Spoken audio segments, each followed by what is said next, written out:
If I do debate President Trump, I'm sure it'll be a competitive face-off where either one of us could end up on top. Really? No, I'd wipe the floor with him. Rise up, rise up.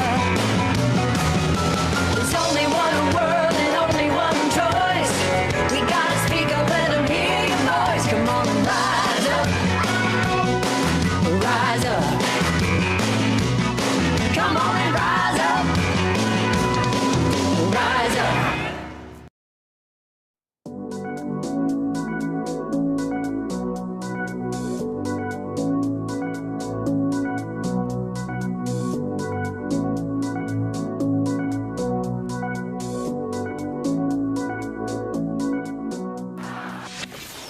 In this election, we each face a question. What kind of country do we want to live in? There are some people who think we should be a country of chaos, of fear, of hate. But us, we choose something different. We choose freedom. Freedom, freedom, I can't move. Freedom, cut me loose. Yeah. Freedom, freedom, where are you? 'Cause I need freedom too. The freedom not just to get by, but get ahead. The freedom to be safe from gun violence. The freedom to make decisions about your own body. We choose a future where no child lives in poverty, where we can all afford health care, where no one is above the law. We believe in the promise of America, and we're ready to fight for it. Because when we fight, we win. So join us. Go to KamalaHarris.com and let's get to work. I'ma keep on running 'cause the winner don't quit on themselves.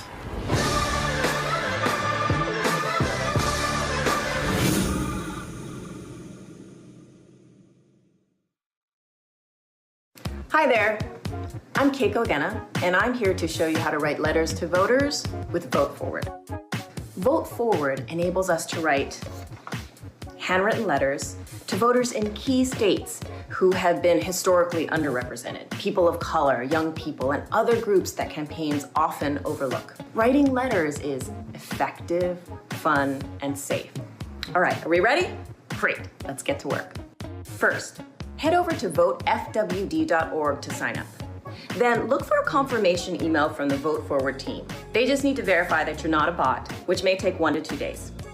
Okay, let's collect our supplies. You'll need a pen, ideally blue, and enough stamps and envelopes for each letter. Envelopes should be standard business size, and you'll also need access to a printer.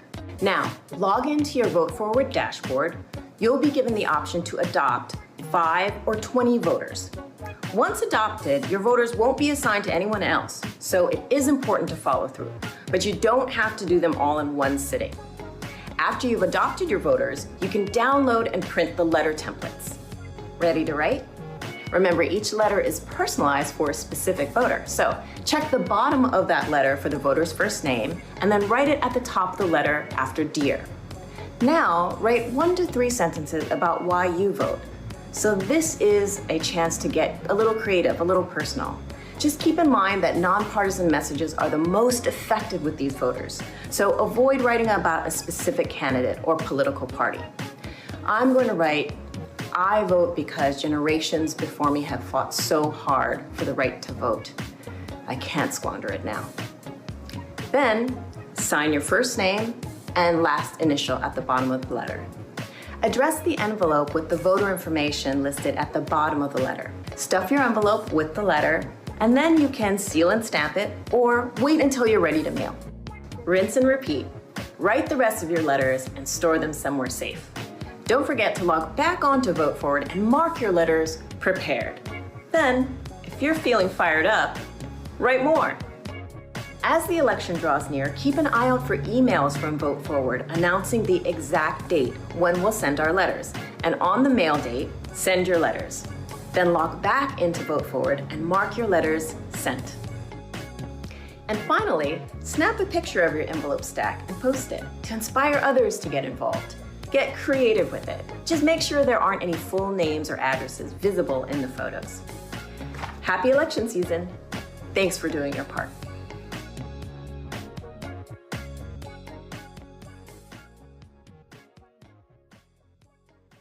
As a prosecutor, I never asked a victim or a witness, are you a Republican or a Democrat? The only thing I ever asked them, are you okay? And that's the kind of president we need right now. Someone who cares about you and is not putting themselves first. I intend to be a president for all Americans and focus on investing right now in you, the American people. And we can chart a new way forward. I'm Kamala Harris, and I approve this message.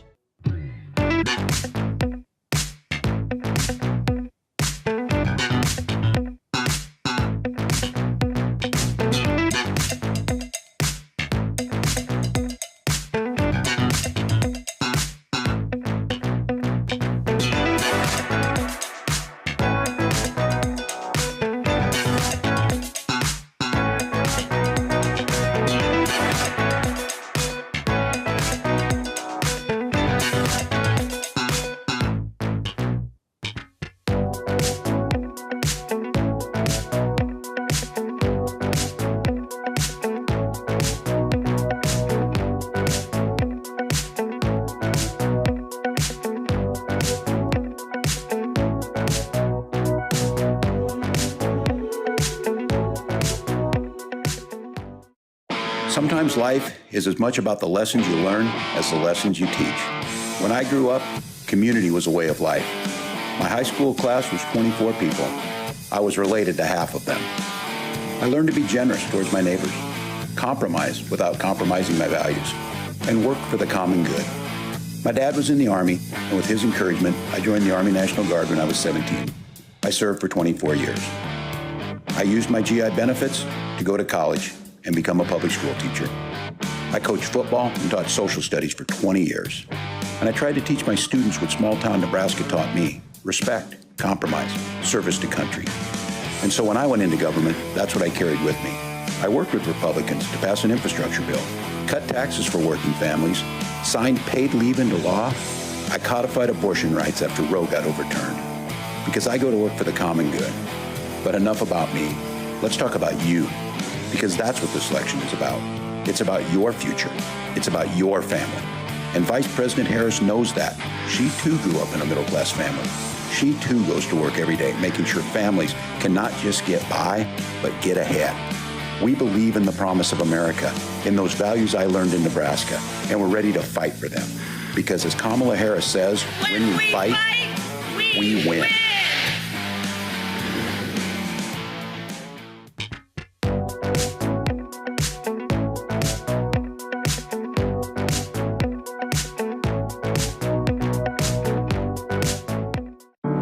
One thing Kamala Harris has always been: fearless. As a prosecutor, she put murderers and abusers behind bars. As California's Attorney General, she went after the big banks and won $20 billion for homeowners. And as Vice President, she took on the big drug companies to cap the cost of insulin for seniors. Because Kamala Harris has always known who she represents. This campaign is about who we fight for. We believe in a future where every person has the opportunity not just to get by, but to get ahead. Where every senior can retire with dignity. But Donald Trump wants to take our country backward, to give tax breaks to billionaires and big corporations and end the Affordable Care Act. But we are not going back. I'm Kamala Harris, and I approve this message.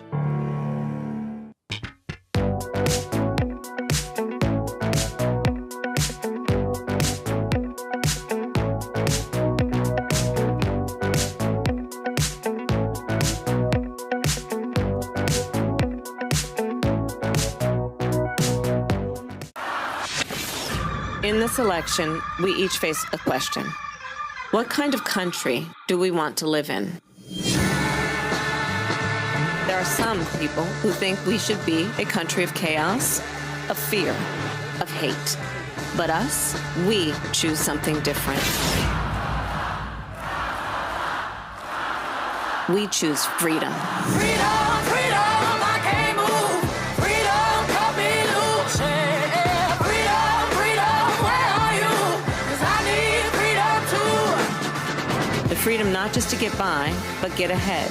the freedom to be safe from gun violence, the freedom to make decisions about your own body.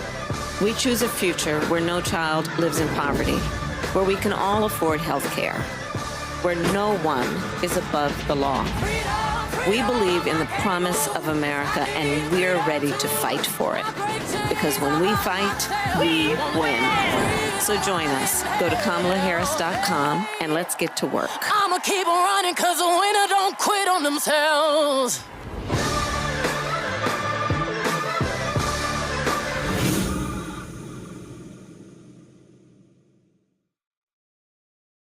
Hi there, I'm Keiko Genna, and I'm here to show you how to write letters to voters with Vote Forward.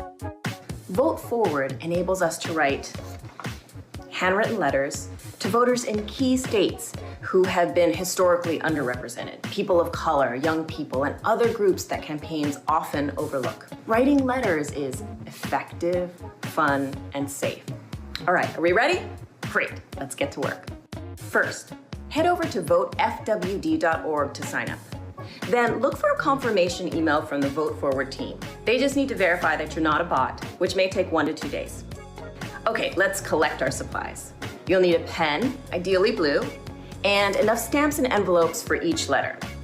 Envelopes should be standard business size, and you'll also need access to a printer.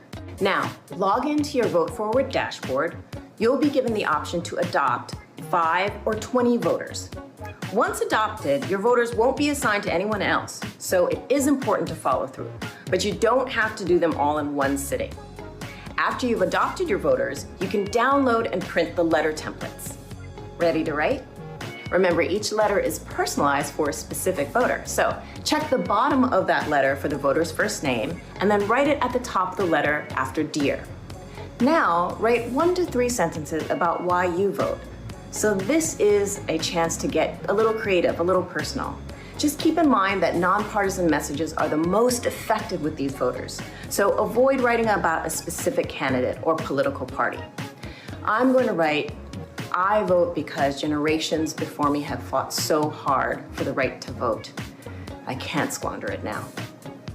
Then sign your first name and last initial at the bottom of the letter. Address the envelope with the voter information listed at the bottom of the letter. Stuff your envelope with the letter, and then you can seal and stamp it, or wait until you're ready to mail. Rinse and repeat.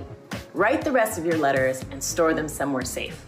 Don't forget to log back onto Vote Forward and mark your letters prepared. Then, if you're feeling fired up, write more. As the election draws near, keep an eye out for emails from Vote Forward announcing the exact date when we'll send our letters. And on the mail date, send your letters. Then log back into Vote Forward and mark your letters sent. And finally, snap a picture of your envelope stack and post it to inspire others to get involved. Get creative with it. Just make sure there aren't any full names or addresses visible in the photos. Happy election season. Thanks for doing your part.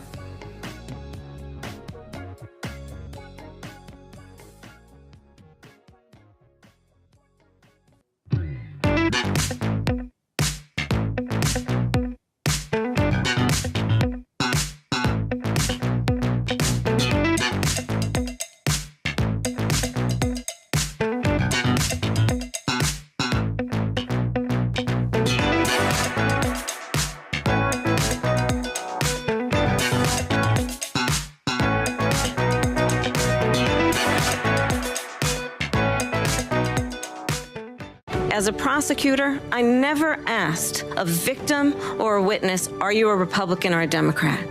The only thing I ever asked them, are you okay? And that's the kind of president we need right now. Someone who cares about you and is not putting themselves first. I intend to be a president for all Americans and focus on investing right now in you, the American people. And we can chart a new way forward. I'm Kamala Harris, and I approve this message.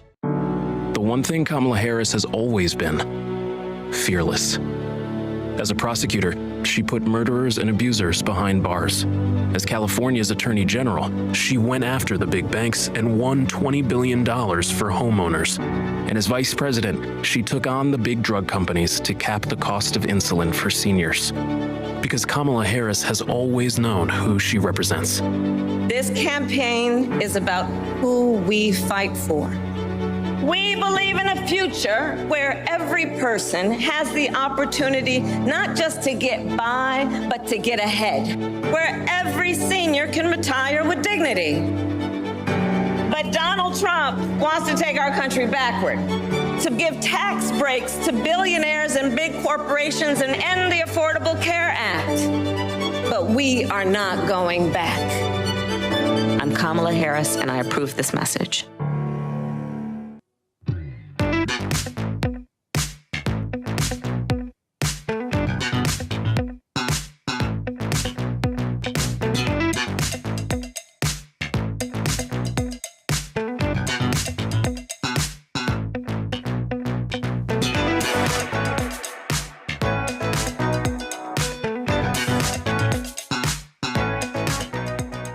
Sometimes life is as much about the lessons you learn as the lessons you teach. When I grew up, community was a way of life. My high school class was 24 people. I was related to half of them. I learned to be generous towards my neighbors, compromise without compromising my values, and work for the common good. My dad was in the Army, and with his encouragement, I joined the Army National Guard when I was 17. I served for 24 years. I used my GI benefits to go to college and become a public school teacher. I coached football and taught social studies for 20 years. And I tried to teach my students what small-town Nebraska taught me: respect, compromise, service to country. And so when I went into government, that's what I carried with me. I worked with Republicans to pass an infrastructure bill, cut taxes for working families, signed paid leave into law. I codified abortion rights after Roe got overturned. Because I go to work for the common good. But enough about me. Let's talk about you. Because that's what this election is about. It's about your future. It's about your family. And Vice President Harris knows that. She too grew up in a middle-class family. She too goes to work every day, making sure families can not just get by, but get ahead. We believe in the promise of America, in those values I learned in Nebraska, and we're ready to fight for them. Because as Kamala Harris says, when we fight, we win. Hi there, I'm Keiko Genna, and I'm here to show you how to write letters to voters with Vote Forward. Vote Forward enables us to write handwritten letters to voters in key states who have been historically underrepresented, people of color, young people, and other groups that campaigns often overlook. Writing letters is effective, fun, and safe. All right, are we ready? Great, let's get to work. First, head over to votefwd.org to sign up. Then look for a confirmation email from the Vote Forward team. They just need to verify that you're not a bot, which may take 1 to 2 days. Okay, let's collect our supplies. You'll need a pen, ideally blue, and enough stamps and envelopes for each letter. Envelopes should be standard business size, and you'll also need access to a printer. Now, log into your Vote Forward dashboard. You'll be given the option to adopt 5 or 20 voters. Once adopted, your voters won't be assigned to anyone else, so it is important to follow through, but you don't have to do them all in one sitting. After you've adopted your voters, you can download and print the letter templates. Ready to write? Remember, each letter is personalized for a specific voter, so check the bottom of that letter for the voter's first name, and then write it at the top of the letter after Dear. Now, write 1 to 3 sentences about why you vote. So this is a chance to get a little creative, a little personal. Just keep in mind that nonpartisan messages are the most effective with these voters. So avoid writing about a specific candidate or political party. I'm going to write, I vote because generations before me have fought so hard for the right to vote. I can't squander it now. Then sign your first name and last initial at the bottom of the letter. Address the envelope with the voter information listed at the bottom of the letter. Stuff your envelope with the letter, and then you can seal and stamp it, or wait until you're ready to mail. Rinse and repeat. Write the rest of your letters and store them somewhere safe. Don't forget to log back onto Vote Forward and mark your letters prepared. Then, if you're feeling fired up, write more. As the election draws near, keep an eye out for emails from Vote Forward announcing the exact date when we'll send our letters. And on the mail date, send your letters. Then log back into Vote Forward and mark your letters sent. And finally, snap a picture of your envelope stack and post it to inspire others to get involved. Get creative with it. Just make sure there aren't any full names or addresses visible in the photos. Happy election season.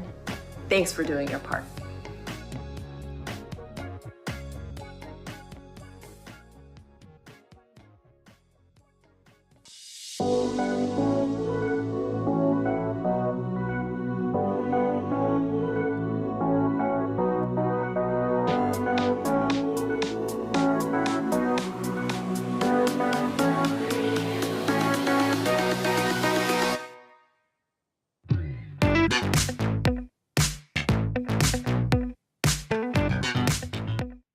As a prosecutor, I never asked a victim or a witness, are you a Republican or a Democrat?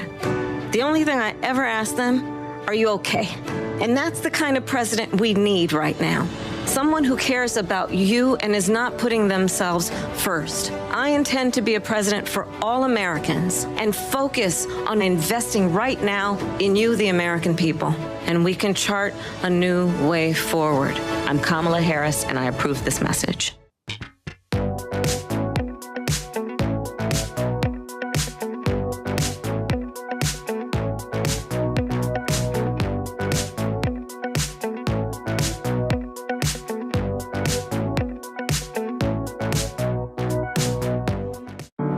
One thing Kamala Harris has always been: fearless. As a prosecutor, she put murderers and abusers behind bars. As California's Attorney General, she went after the big banks and won $20 billion for homeowners. And as vice president, she took on the big drug companies to cap the cost of insulin for seniors. Because Kamala Harris has always known who she represents. This campaign is about who we fight for. We believe in a future where every person has the opportunity not just to get by, but to get ahead. Where every senior can retire with dignity. But Donald Trump wants to take our country backward, to give tax breaks to billionaires and big corporations and end the Affordable Care Act. But we are not going back. I'm Kamala Harris, and I approve this message.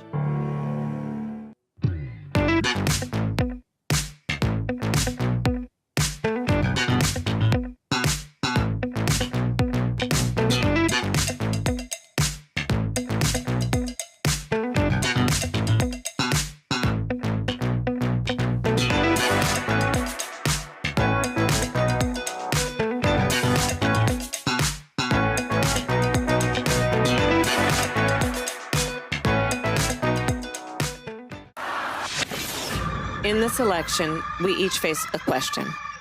What kind of country do we want to live in? There are some people who think we should be a country of chaos, of fear, of hate. But us, we choose something different. We choose freedom.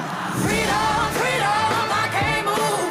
Freedom, cut me loose. Yeah. Freedom, freedom, where are you? 'Cause I need freedom too. The freedom not just to get by, but get ahead. The freedom to be safe from gun violence. The freedom to make decisions about your own body. We choose a future where no child lives in poverty, where we can all afford health care, where no one is above the law. We believe in the promise of America, and we're ready to fight for it. Because when we fight, we win. So join us. Go to KamalaHarris.com and let's get to work. I'ma keep on running 'cause the winner don't quit on themselves.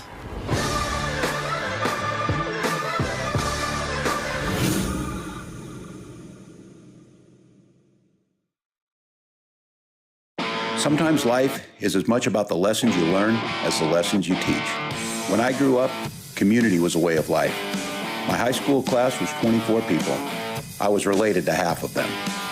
I learned to be generous towards my neighbors, compromise without compromising my values, and work for the common good. My dad was in the Army, and with his encouragement, I joined the Army National Guard when I was 17. I served for 24 years. I used my GI benefits to go to college and become a public school teacher. I coached football and taught social studies for 20 years.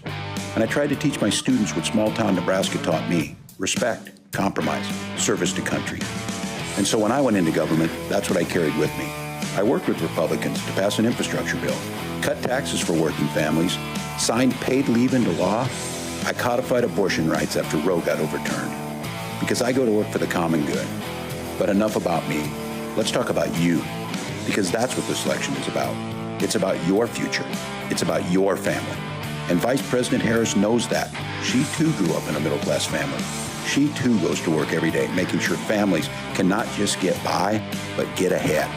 We believe in the promise of America, in those values I learned in Nebraska, and we're ready to fight for them. Because as Kamala Harris says, when we fight, we win.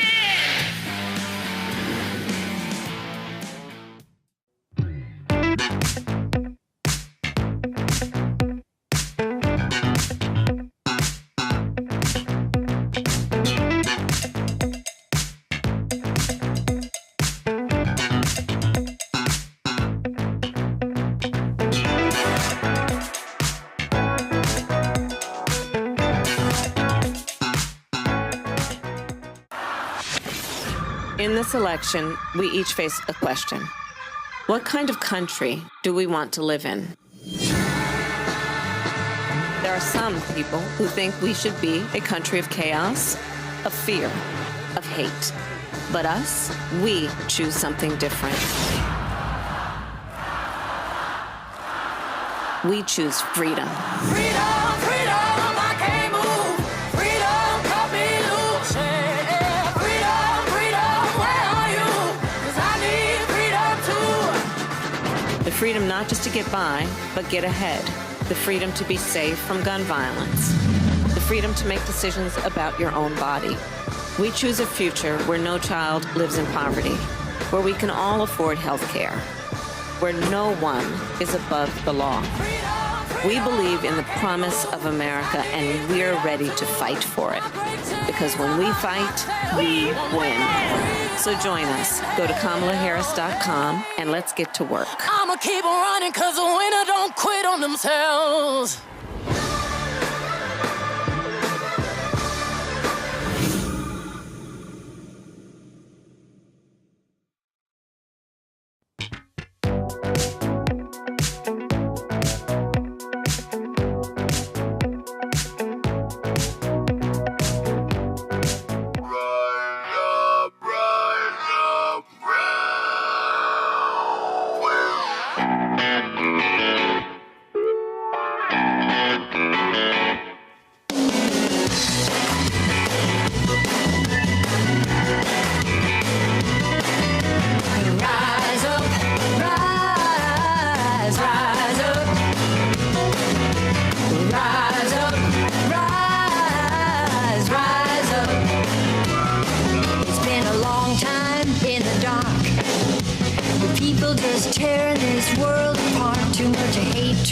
Too little love.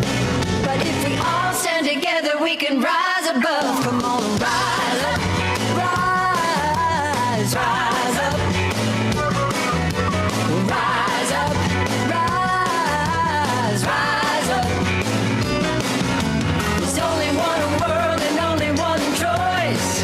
We gotta speak up, let them hear your voice. Come on, rise up, rise up. Scare you with all their fear. When it gets a little hot in here, don't let them stop you with all their lies. If we want a better world, keep your eye on the prize. Come on and rise up, rise, rise up, rise up, rise, rise up. There's only one world and only one choice. We gotta speak up, let them hear your voice. Come on, rise up, now rise up.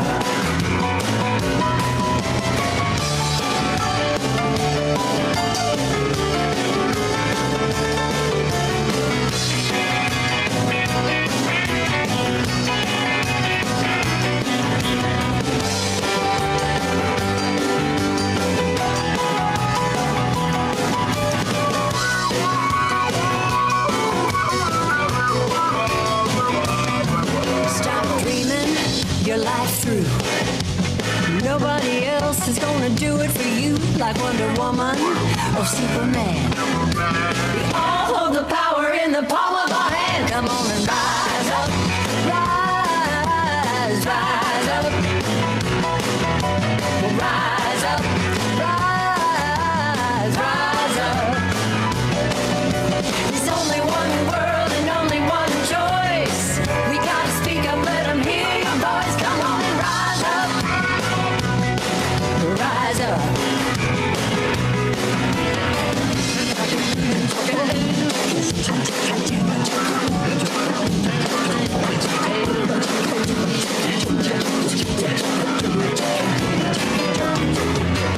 Rise up, rise, rise up. Rise up, rise, rise up. There's only one world and only one choice. We gotta speak up, let them hear your voice. Come on and rise up, rise up. Come on and rise up, rise up.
Seconds and counting.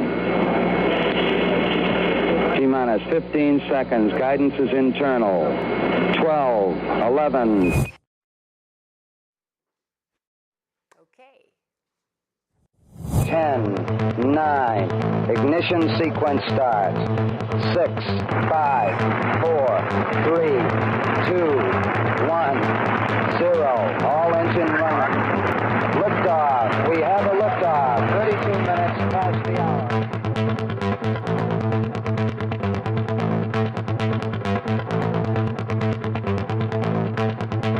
All right, all you cosmic crusaders, let's take a quick tick-tock to gaze up at the night sky and think about where we want this marble-shaped spaceship to head to next. Black holes of chaos and asteroid fields of absurdity. With Individual One on the scene, these past few years have been like riding a cosmic storm in a rickety spaceship. But fear not, space cadets, because I think it's high time we reboot this journey and head for a galaxy where the planets align in our favor. Enter Kamala Harris, a guiding star with the wisdom of a seasoned astronaut and the courage of an interstellar explorer. She isn't just another name in the constellation of politics. She's a celestial badass ready to navigate us through the space debris of division. And Tim Walz, the intergalactic hero we didn't know we needed, but now can't imagine being without. With a steady hand and unshakable resolve, he's a tested leader who's known to stand on business with a demeanor that's cooler than a Martian winter. Harris, the fearless starship captain, and Walz, her reliable right-hand man. Together, they're not just a dynamic duo. They're the galaxy's answer to making sure America stays on course towards unity and progress. This is more than just a campaign. This is more than just a vote. This is a movement fueled by your determination and unwavering commitment to the values that make our republic whole. Assemble, all of you geeks, nerds, wonks, and wizards. This is your moment to be the change. To be the hero that you've always known yourself to be. In a world where hope battles against uncertainty. The time is now. The choice is clear. The future is calling.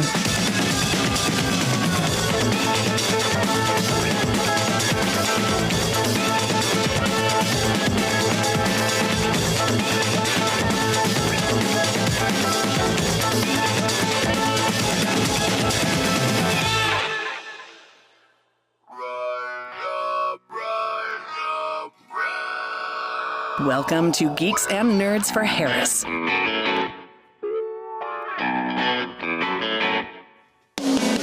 Please welcome your host, Lynda Carter. Rise up.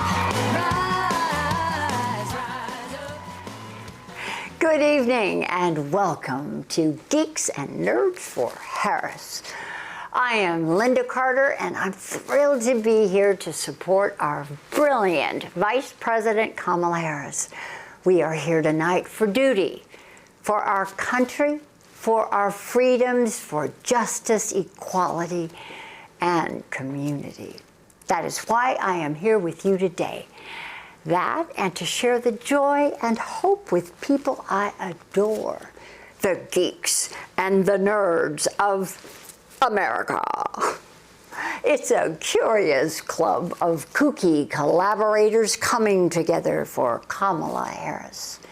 That's why we need you to rise up and defend our democracy by getting out the vote for Kamala Harris and Tim Walz. Tonight, we'll be joined by dozens of geek and nerd icons, from TV's greatest legends to America's renowned astronauts. Now, first things first, this isn't your usual fundraiser.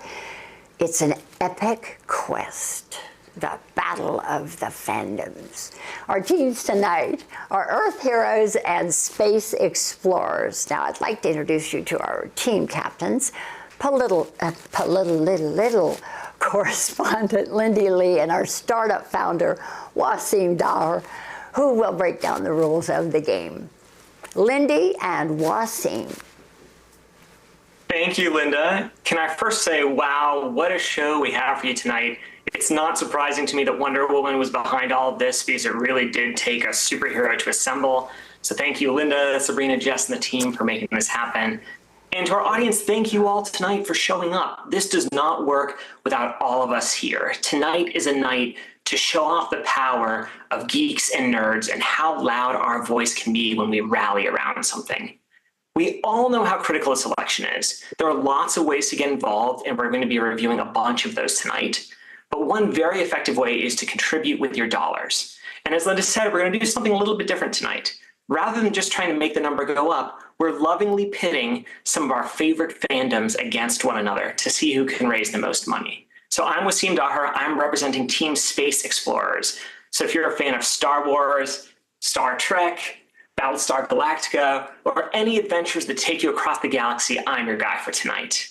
And now let me turn it over to my esteemed co-correspondent and fierce competitor for tonight, Lindy and her team. Lindy, over to you. Hi, guys. It's such an honor to be with you. And Lynda Carter, you are my childhood hero. This is a dream come true. A month ago, if you had told me that I would be here tonight, I would be stunned and I would not believe you. Wasim, my co-captain here, it's really been such a pleasure getting to know you throughout all of this. And as he mentioned, I am the captain for Earth Heroes. And what does that mean? If you are a fan of Supernatural, and I know you are, I know a lot of you are, I see you guys in the comments, Supernatural, The Boys, Lord of the Rings, or our very own Wonder Woman, or other stories set on Earth, make sure that you hit the Earth Heroes button. I'm the person for you. We are going to crush this and do everything we can to save democracy. You'll find the links that you need at geeks.forharris.com. We'll also put it in the live stream chat and give you everything that you need. And I also just want to emphasize, yes, we've had an avalanche of money coming in. But you know what? Trump and his cronies are going to spend billions of dollars through their dark money and super PACs trying to bury Harris in our republic. We're not going to let that happen, right? All right. Well, thank you so much, Lynda and Megan. Back to you. Thank you both so much. I'm going to try and stay neutral, but oh my gosh, where's that dog? Oh, he's cute. This is going to be a Zoom fundraiser unlike any other you've seen, so be sure to stay tuned until 11 p.m. Eastern Time, and we'll be announcing the winner. And remember, every dollar and every voice counts, so don't be afraid to send us a tweet at Geeks for Harris, letting us know which team you're supporting. Now, as I said, I'm going to be neutral, and I must say that many of the folks that have worked on this are going to be, myself included, are going to be saying which teams, no, I'm kidding. We're going to be giving our money, each of us are going to be giving our own money to equal teams. How's that? Now, I'd like to turn the floor over to our first guest, who is a self-professed comic book nerd. When this member of Congress took the oath of office, oh my goodness, he was sworn in on 2 documents that mean everything to him.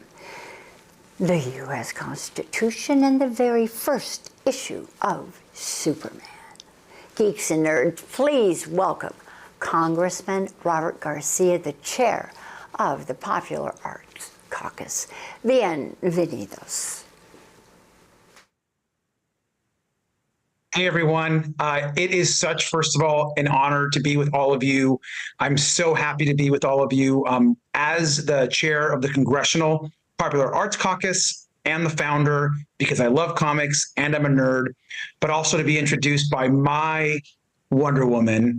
I'm just so honored to be with all of you. And she, of course, is a legend to all of us. So a couple things that are really important about tonight. First of all, we're all geeks. We're all nerds. I'm a proud nerd in Congress. I just got elected. I'm a freshman Democrat. I'm president of the freshman class of 37 Democrats in Congress. And I'm also a proud co-chair of the Harris Walz campaign for president and vice president. And so I serve in the leadership team that is helping guide this campaign. And we cannot thank you all enough for being a part of tonight, for donating and supporting the next president of the United States. But let's be also crystal clear as to why we're here. We know that as geeks and nerds, we naturally are progressive people. We're humanists. We like people. We believe in science. We love each other. And that's something that geeks and nerds have in common. And it's always funny to me when I meet someone that says they're into Star Trek and a conservative. And I'm like, okay. Or I think it's interesting when all of us naturally gravitate, or we meet someone that likes the Rebel Alliance, but they're voting for Trump. Interesting. Or maybe they don't understand comics and why social justice and social justice movements have always been a part of our community. At the heart of comics, of the popular arts, is this idea of social justice, that we believe that uplifting others, helping people, loving each other, believing in science is at the center of what we do. And guess who is the opposite of all those things? It's Donald Trump. It's Donald Trump and his Legion of Doom that consistently are attacking our rights as gay people, as women, as our community. So we have a lot to do. And I'm really excited to be able to introduce somebody right now who I am also a fan of. You're going to hear a lot tonight from some really big stars, some amazing creators, but we're going to start it off, but you're going to hear from someone that is a true creator and a leader and a pioneer in the comics industry. She is someone that I have many of her books from at home. I loved her work, especially in Batgirl, but so many other, whether it's Secret Six or now doing the X-Men for Marvel or all her independent work. Gail Simone is a treasure. I'm one of your biggest fans. It's an honor to introduce you, and let's pass it off. Let's go Geeks and Nerds, and let's go Kamala Harris. Wow. Thank you so much, Representative Garcia. That was amazing. I am here just to talk a little bit about why I have come to this event, which is to talk about how in 1941, psychologist and inventor of the lie detecting polygraph machine, William Moulton Marston, was inspired by the two most important women in his life to create a superhero for the new medium of comics against the backdrop of World War II. These two women, Elizabeth Marston and Olive Byrne, suggested he make a new hero a woman. Unlike many men at the time, Marston believed in the power, intelligence, and empathy of women. And he created a hero to celebrate and inspire young readers, a hero with great strength and speed, but above all, compassion. He gave her something no other hero had, golden lasso that contained the power of truth. And he named this hero Wonder Woman. My name is Gail Simone, and a few years ago, I became one of the first women writers to write Wonder Woman's comic book. For that reason, I've been honored to travel to 40 countries and meet Wonder Woman fans all over the world, from Singapore to Spain to Brazil, and people of every gender, ethnicity, age, and sexuality, true cross-section of the human race. All over the planet, there are people who look at Wonder Woman and become inspired, not just to follow her adventures, but to follow her message. I have met endless fans of Princess Diana who used her stories as inspiration to battle cancer, to leave an abusive relationship, to dare to speak up with more courage and more conviction. To millions of people over the decades, Wonder Woman has been not just a hero, but a guiding voice in our darkest moments. A voice with the power of truth. The truth that we can be better, be stronger, be kinder. For all these reasons, it's so perfectly fitting that this event was brought to us by Lynda Carter, who is the first person most of us think of when we say her name, when we say the name Wonder Woman, and who has lived her life with the same ideals as Princess Diana. Lynda has been there for women who needed her. She's been a gay icon for decades. She inspired me to quit my day job to follow my dream of becoming a writer, and I've met thousands of people with similar stories. Lynda, it's an honor to be here with you today. Thank you for doing this for Kamala Harris and our country, and for all of us everywhere who could use a little bit of the power of truth right now. Amazon, salute. Let's go. Hey, thank you, Gail. Gail. The spirit of Wonder Woman is right here. And that is what I say to women that I encounter. It is real, it's extraordinary, and it lives right here in our breastbone. You capture that so beautifully. Thank you. Thank you for being here with us. How you express yourself in this image is extraordinary. I appreciate you. I appreciate the people in this room and in this studio that work diligently to put this together. I am your host for this evening, but there, as we all know, is a group of people that work very hard in each of these segments to bring this to life. And that And Kamala Harris and Tim Walz are why we are here, are what inspires us. And I believe in Kamala Harris. I believe in Tim Walz. I believe in that combination. I believe in that Wonder Woman. I believe in the Wonder Women of this nation. I believe in the men of this nation to come together and rise up for our nation together, because the men and women of this nation are solid gold. They are not gold leaf. They are solid gold. And I believe in us, and that is why we are joined together at the hip for this nation, for Kamala Harris, for Tim Walz, to get out the vote. And I appreciate you and everyone's effort in this particular moment. Thank you. I would like to introduce another extraordinary writer in the comics world who I am proud to call friend.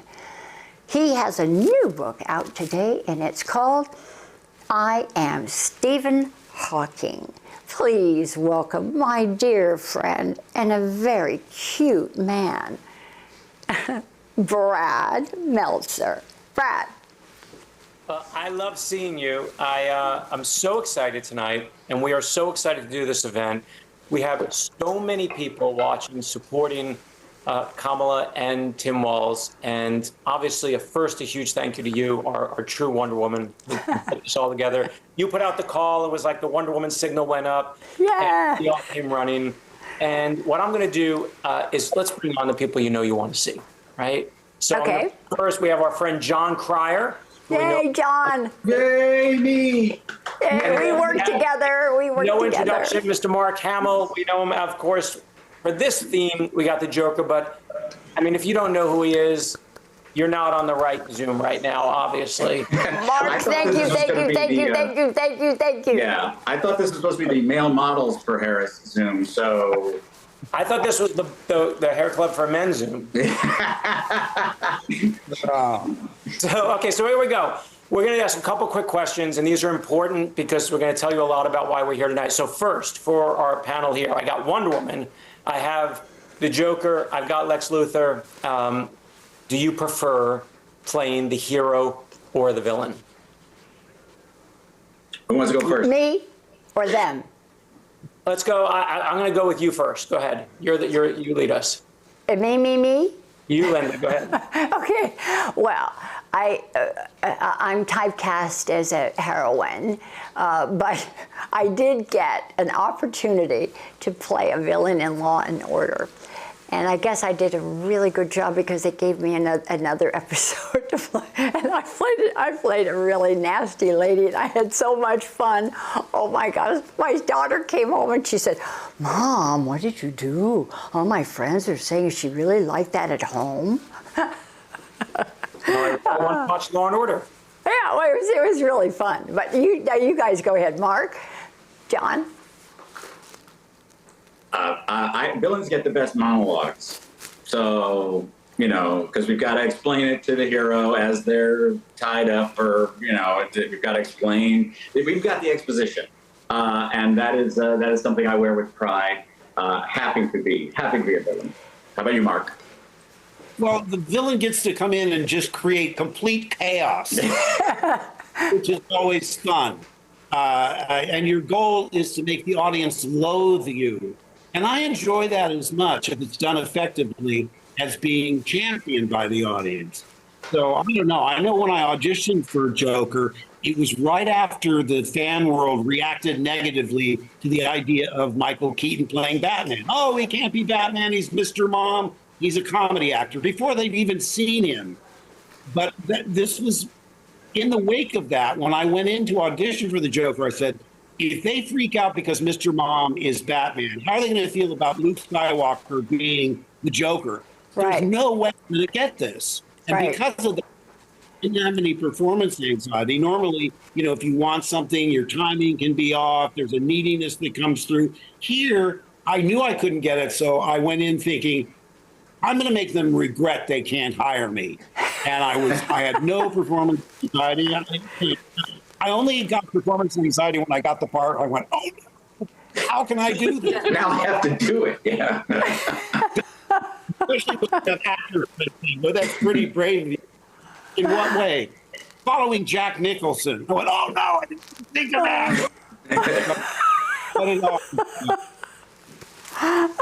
So here's it. I love that. Here's how you have to follow Jack Nicholson. You were screwed in that moment. That's great. So here's a very important question for this. How can we be heroes during this campaign, John? Well, you can talk to your friends. I don't know if people have a lot of undecided voters in their lives. I have family members who are on the other side. I have people who haven't yet made their decisions, and I love talking about it. I love engaging people. I try to engage people with real positivity and hear them out. And even though I have very strong feelings about the Republican nominee, I try to just take people on their own terms and what's important to them. Okay. Go ahead, Lynda. I think it's more about finding our humanity. It's not about being a hero in our lives. It's more about finding our humanity. I think it is touching the humanity of another person, and not so much, it certainly is not about policy. It is about honor and duty and our personal freedoms, and really touching a different part of the humanity and getting to honor and getting to something that is real for our children, like education, and why we need a standard, because that is what equality is about. It isn't how much you can pay into a charter school. It's about something that is real, something that we can all identify with. That's what I think. And I don't think the choice has never been clearer. On one side, you have Kamala and Tim that they epitomize optimism and hope and joy. On the other side, you have someone who says we're a third world nation, we're a failing country. I know. Make America great again. Shut up. So I want to wrap up. I'm going to ask one. This is it. They're going to make us wrap up. But here's the one thing. The other answer is you got to go to geeksforharris.org/take-action. Donate money tonight. You're watching here. Donate. Yes. And let me tell you, the reason I follow all three of these people, who I long before this event is not because, Superman and Batman and the Joker and Luke Skywalker and Lex Luthor are fun to watch. That Wonder Woman is someone I grew up with. But it's because as people, they bring out the best of us, not the worst of us. And when you look at the candidates today, especially I know the Republican people watching tonight because they're fans, ask yourself, who brings out the best of us, not the worst of us? And these are people right here where you thought. Last question. You say one thing, it's going to yell at me. Who would win in a fight? Lynda, you're going to go last. John, you go first. I'm going to go last. Good. John, who would win in a fight? There was a comic run where Joker and Lex actually came to just physical blows, and I recall Joker won. So it's canon. Mark, who wins? Between who? You three. The three here. Oh, between the three here, Wonder Woman's going to kick both of our butts. Wonder Woman every time. How can you go wrong with Wonder Woman? Okay, we know. Lynda, we know what you're going to say. We love you all. Keep watching. I know. I'm going to say I got the lasso of truth, and that just trumps everything. Yeah. Use it on Trump. Thank you all. Bye. Thanks, Brad. Thanks, Mark. Thanks, John. You're great. I love you. Thanks. A lot of people might think they're registered to vote, but what they don't know is that you have to check your registration before every election. Why? Well, things happen. Maybe you moved, maybe you're listed as inactive just suddenly. I don't know how, but then in the ether of life somewhere, whatever the reason, it just takes 2 minutes to check. And remember, be sure to check now, early, before it's too late to fix it. All you have to do is to go to vote411.org. That's 411.org to find out. It's that easy.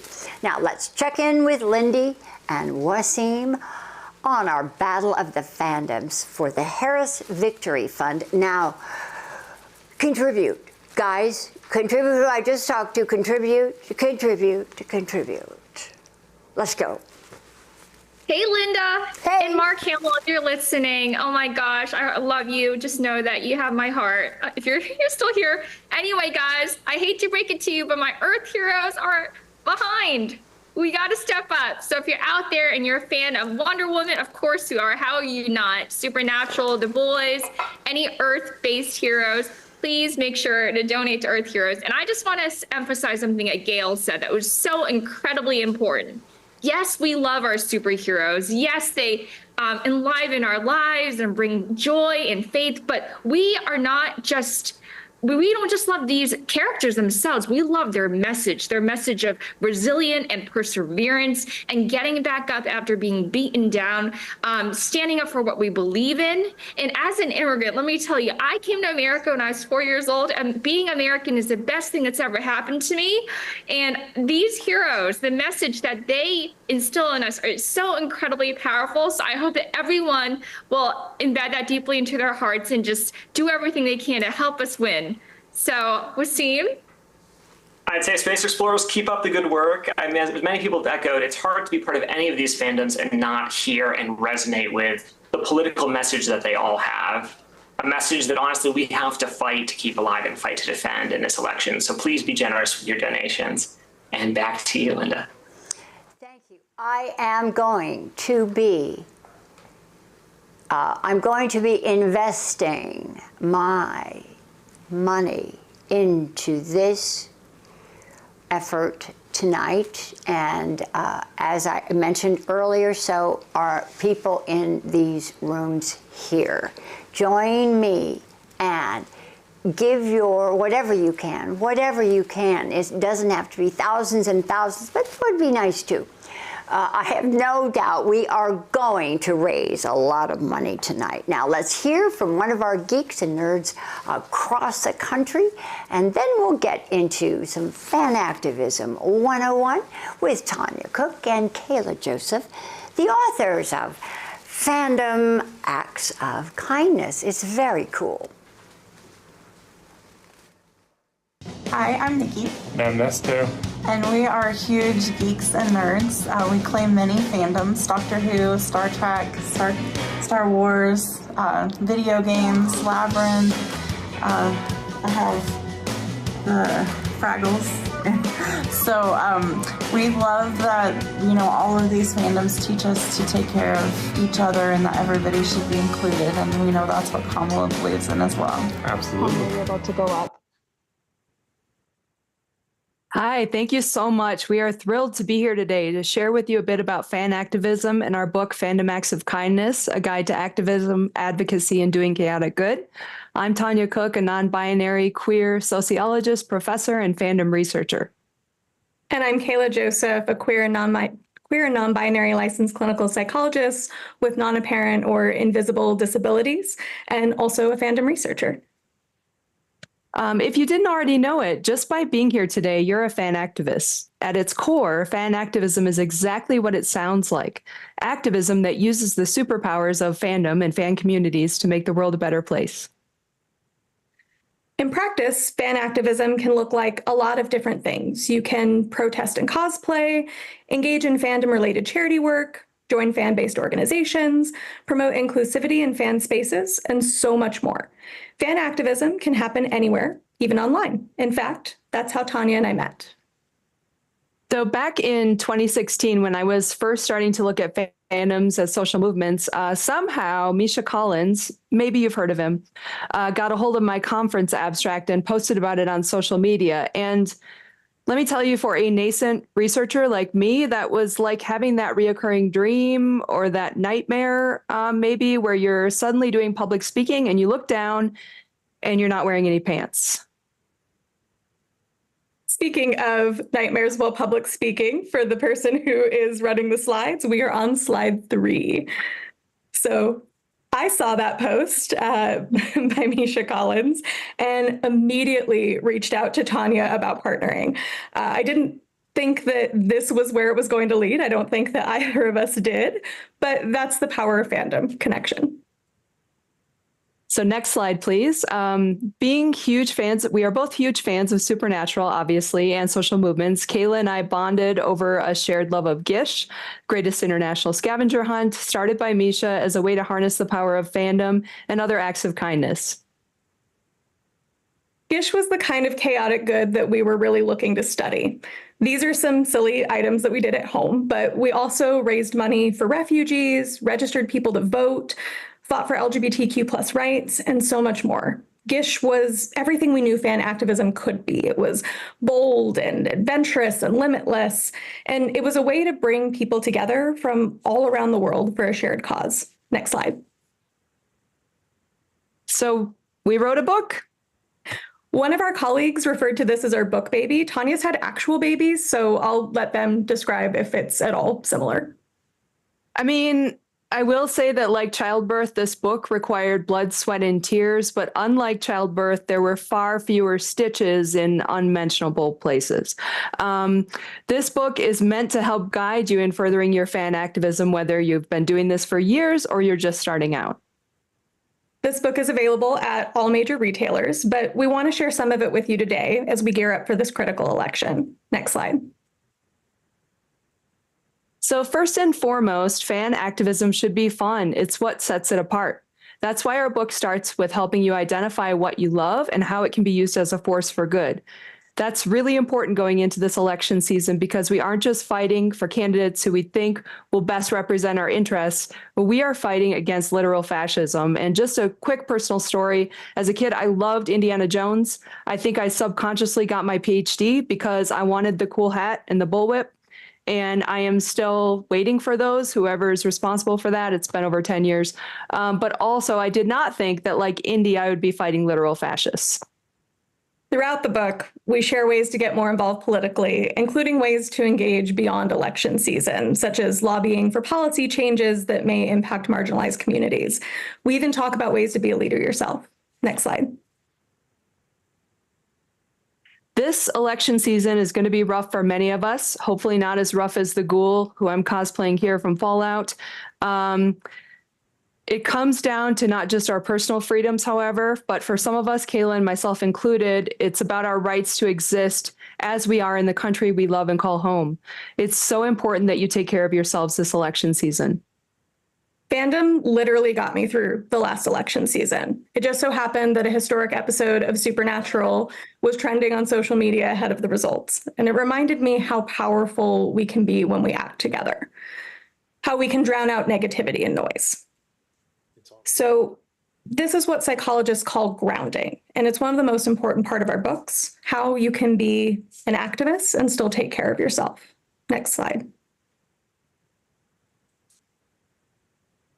So we don't have time to go through a full activity that we have in our book. We're going to do a super brief activity before we introduce our next folks.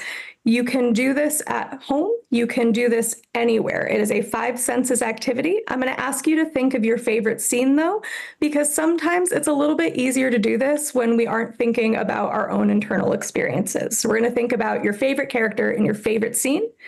I want you to name 5 things that you see in the scene. Name 4 things that you can hear or that the characters would hear. Name 3 things the characters could feel or touch around them. Name 2 things the characters can smell. And name 1 thing the characters can taste. Like I said, you can try this either with your own senses or you can try the activity with shows or movies. it's a really great way to just kind of tune out if you need to. But we hope you aren't ready to zone out just yet, because there's a whole bunch of amazing people left to speak on the agenda. Thank you. Yes. Thank you so much for your time.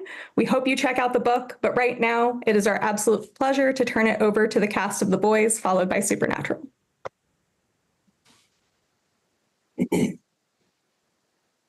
Hello, everybody. Hello. I am Eric Kripke, producer of The Boys. We're off to an amazing start. Everyone introduce themselves. I am Karen Fukuhara. I play Kimiko on The Boys. I'm Erin Moriarty, and I play Starlight / Annie January on The Boys. I'm Jack Quaid, and I play Huey on The Boys. Judson Ackles, Soldier Boy. Yeah. I'm Valerie Curry, and I play Firecracker on The Boys. I'm Laz Alonso, and I play MM. So we have a really special guest who we want to join us for a couple of questions for the most amazing, epic crossover ever. We want to bring Wonder Woman into our filthy boys world. So please, can we please welcome Lynda Carter, Wonder Woman herself. Yay, I am so happy to be with the boys. I just can't even stand it. I love the boys so much. I can't stand it. I am thrilled to be with you. I just have one question, okay? Yes. I just want to know, did any of you have to wear pantyhose under your suits? Underneath our, oh yeah. Oh my God. Yeah, why do you ask? Why the pantyhose question specifically? You know, like compression things that women wear. Oh my God. Like impacted by the suit. My organs felt like they were being misshapen by it.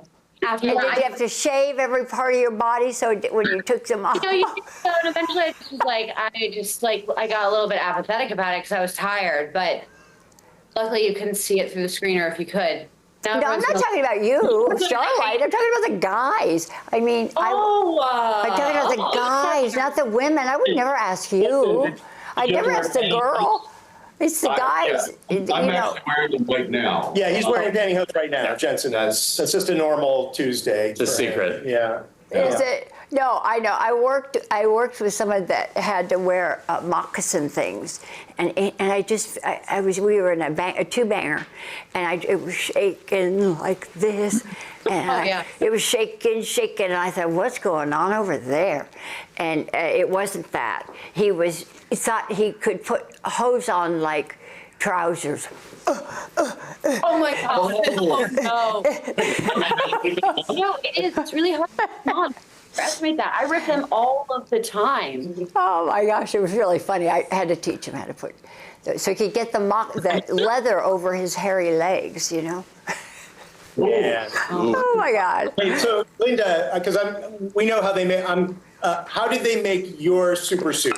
Like, how is the famous Wonder Woman super suit made? It's made by very excellent Warner Brothers women in that top room, and everything was really couture because they used actual whale bones back in the day. It's so long ago.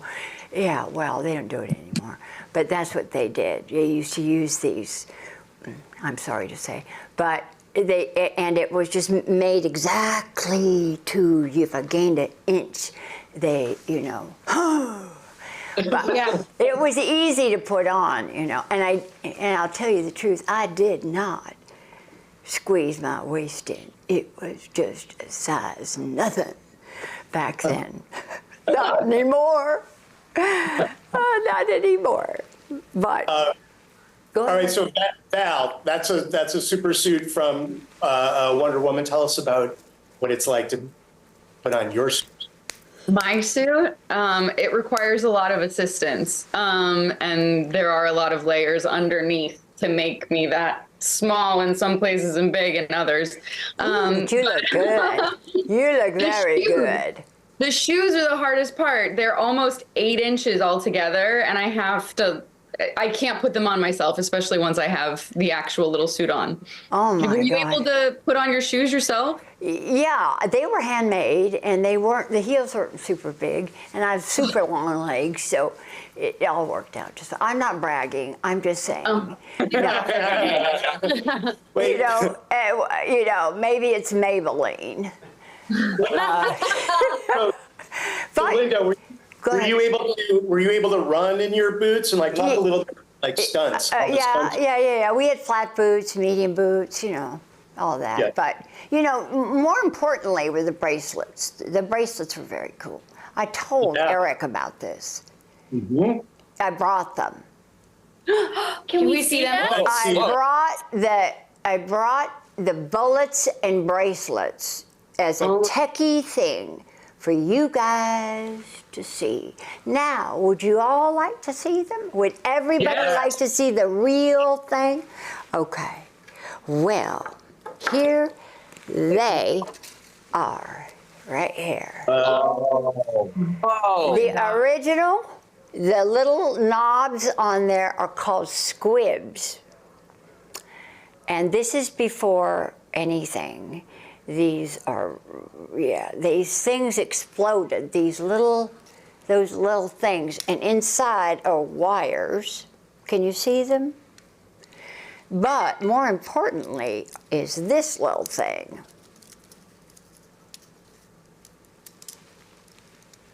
You see that? What is that? What is it? Oh, it's a little small on our Zoom window. Yeah, what is that? Okay, I'm trying to get it up close to you guys. All right. This went into the palm of my hand, like that. See? And so the bracelet went on, little diamond bracelet there. All right, and this went around and up like that. Whoa. You see? Yeah. Okay, you see this? So that's why when I went like this, that, I had to keep my arm like this, go pow, pow, pow, pow, pow, pow, pow. Wow, that's amazing. So I had to go like this and like this, and I had to keep my arm that way and this way, so you couldn't see that. Wow. Cool. That is cool. So I had and they fired like matchsticks. They fired out. That's scary. Pew, pew, pew. Right. And one time we're running out, and there's only one firing bracelet left, and I did the take, and I went pew, pew, pew with my mouth. Pew,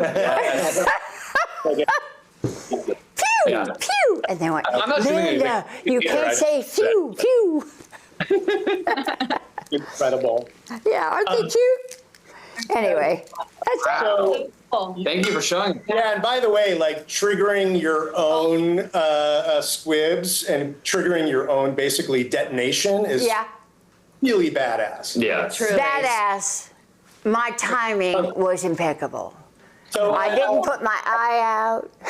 You were telling me before, Lynda, and tell them because I think it's so interesting. Tell them about like your stunt doubles in the day. Oh, that would be the famous Jeannie Epper. Yeah. Yeah, she was amazing. We did not have, there were no stunt women. Wow. Jeannie Epper was the only stunt woman. She did mostly horse stuff. Men would dress as women. And they'd tie the hair down like this, and they'd put him in the cars, and they'd put him in all that stuff. But they tried to put a guy in a Wonder Woman suit with hair popping out, and hairy leg, and a square body.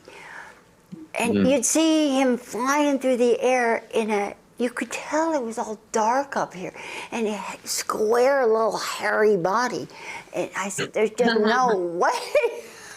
Yeah. My little curvy body, there was no way. And so Jeannie Epper started the Stunt Women's Association, and we got equal rights with Jeannie Epper.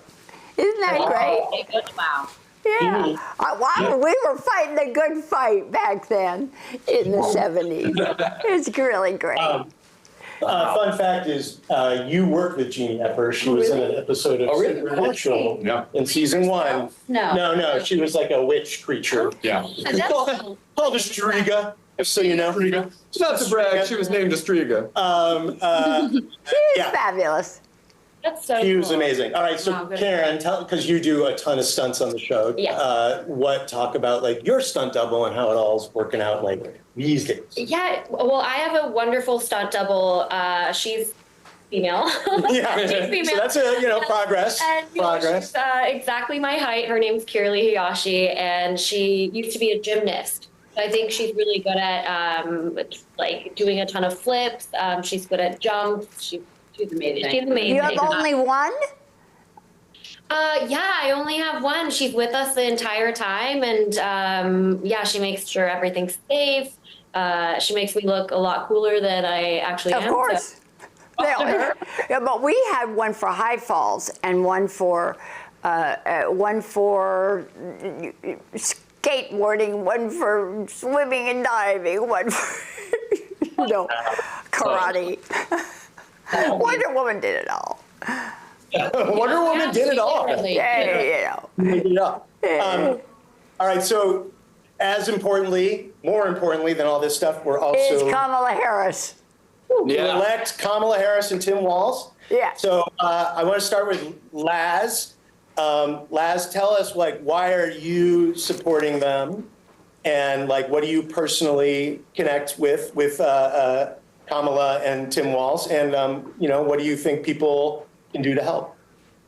Well, I think first and foremost, I feel like her message and their message as a team is right at a perfect time right now.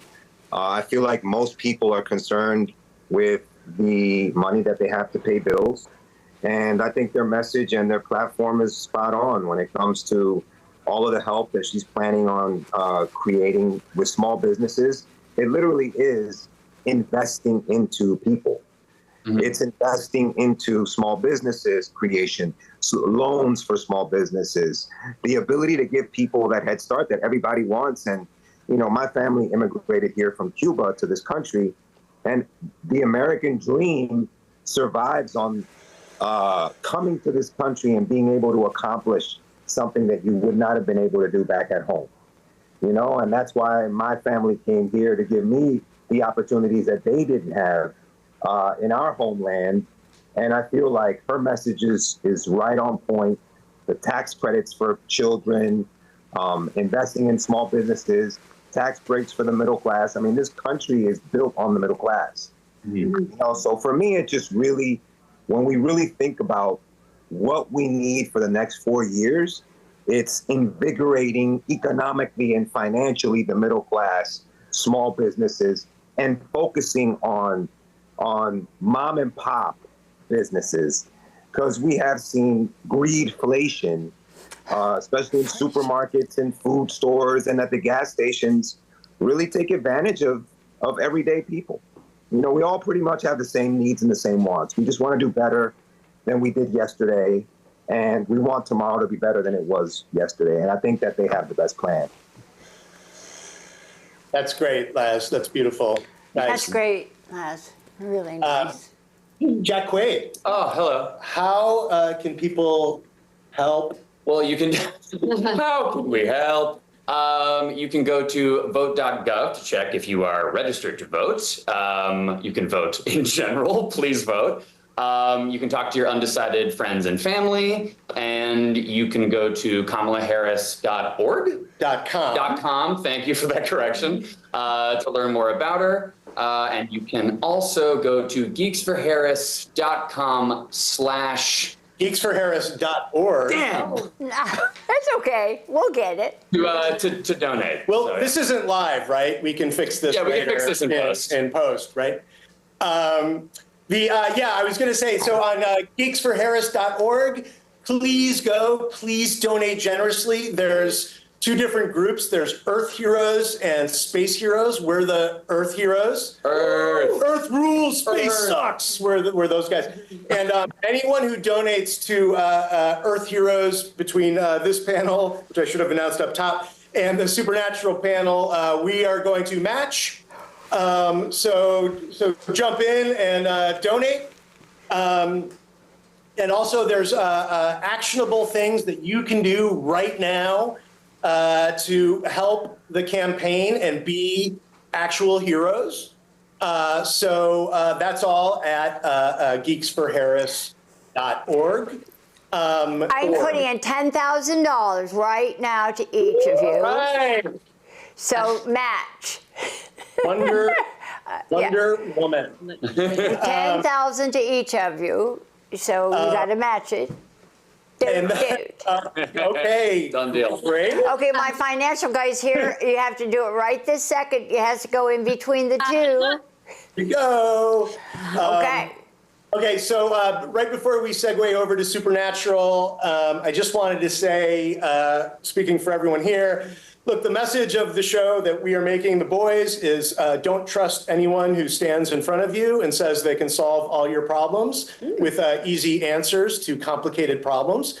That's not how the world works. No one is coming to save us. We all have to roll up our sleeves, work together, and save ourselves.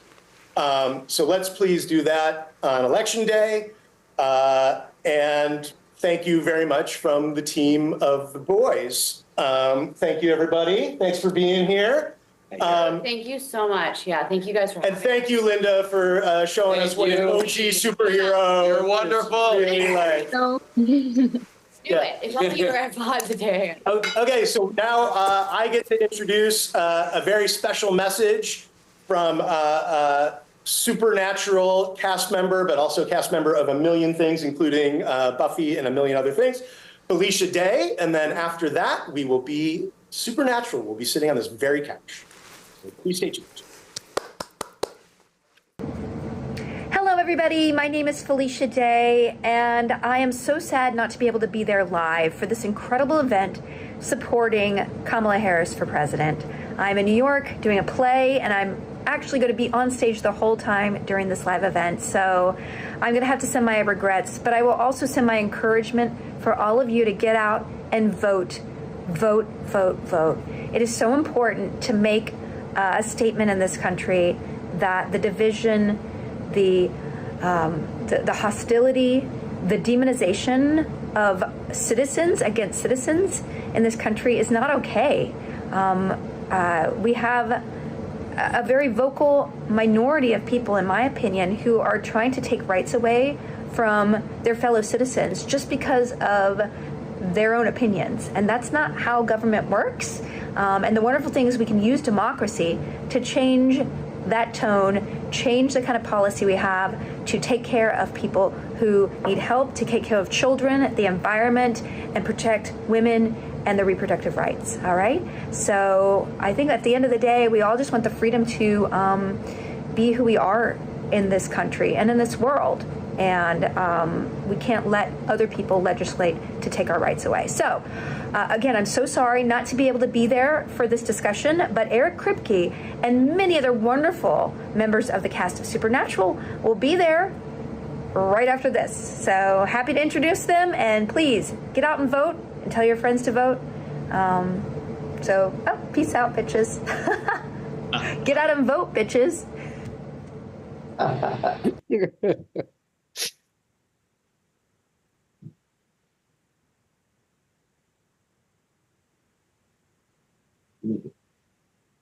I'm muted. Oh, hi. There you are. There we are. The pros here. Hi. Senator Cory Booker. I'm confusing everybody. I am not Metatron. I'm not Crowley. You know, I'm definitely not Rowena. Everybody's wondering who's the bald dude. Is that guy? Wasn't he on Deep Space Nine? That guy.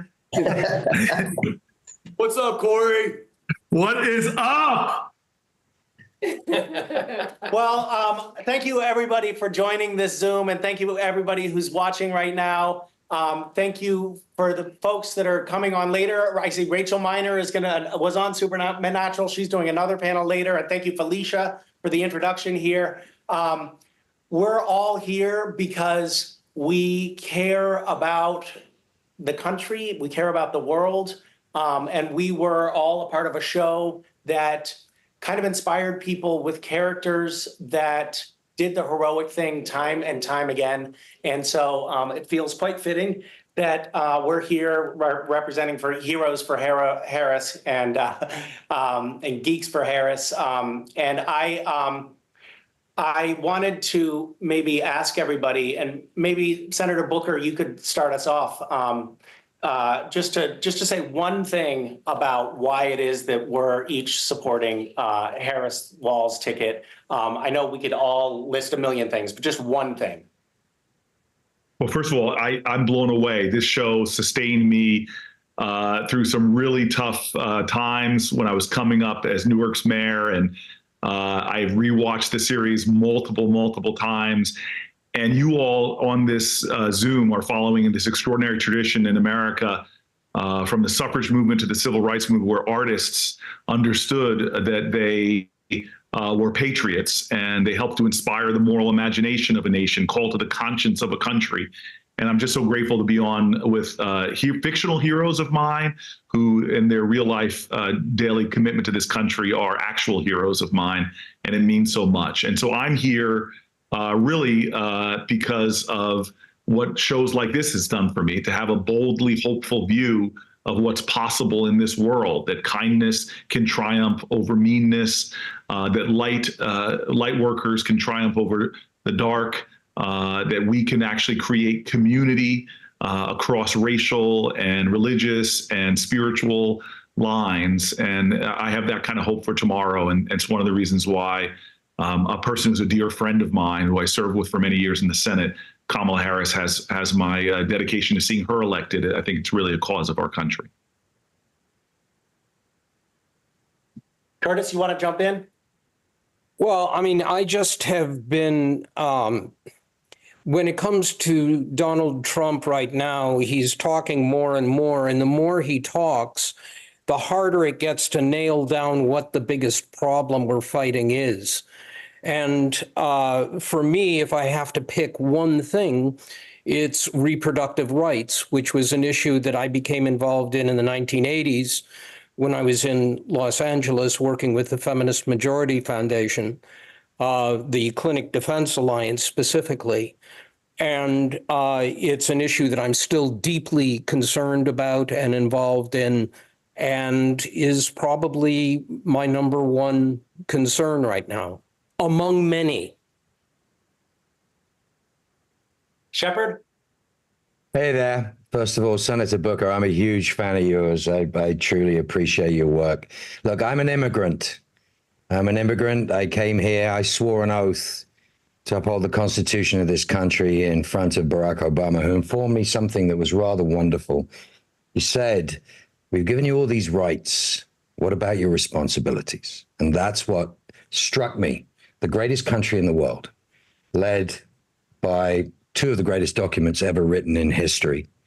An absolutely fascinating country, a country of such diverse and such different peoples, and yet tell them what's going on and Americans will take care of it. We're an incredible country. We're an incredible group of people. And I've traveled this world. I've traveled all over the states, and I've sat and I've talked to Republican pastors and people who are staunch conservatives. And we have conversations, and we talk for hours, and we'd get through these conversations, and it was like, wow, I didn't realize we agreed on 98% of everything.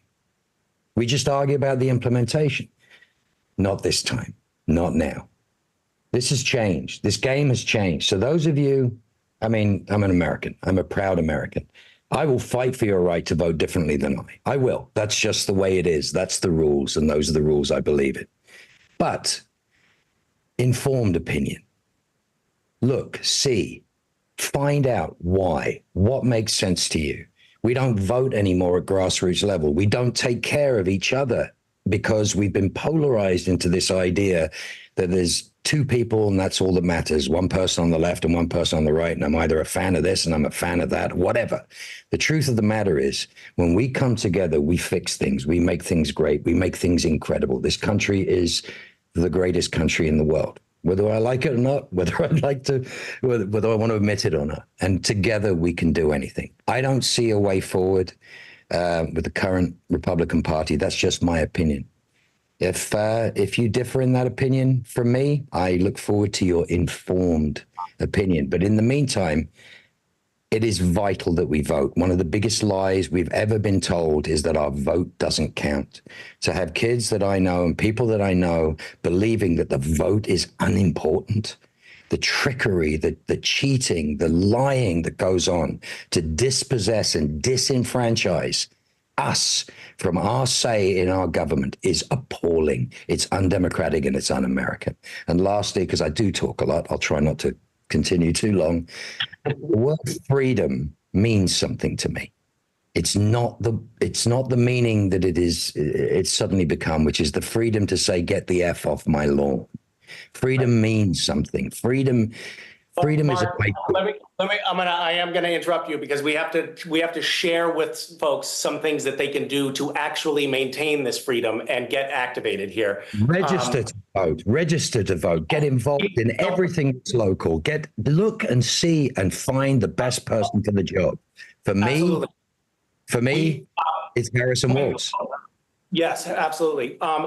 I want to tell you guys, everybody who's watching right now, that this is part telethon fundraiser, and we have to knock it out of the park. We have to collectively show that geeks and nerds really do put their fingers on the scale. So collectively, as a tribe here, the boys/supernatural casts and producers have put up a match of $35,000 that we are challenging you who are watching right now at home.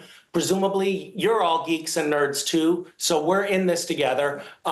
We're asking you to go right now to Geeks for Harris, and it's the number 4, right? Harris?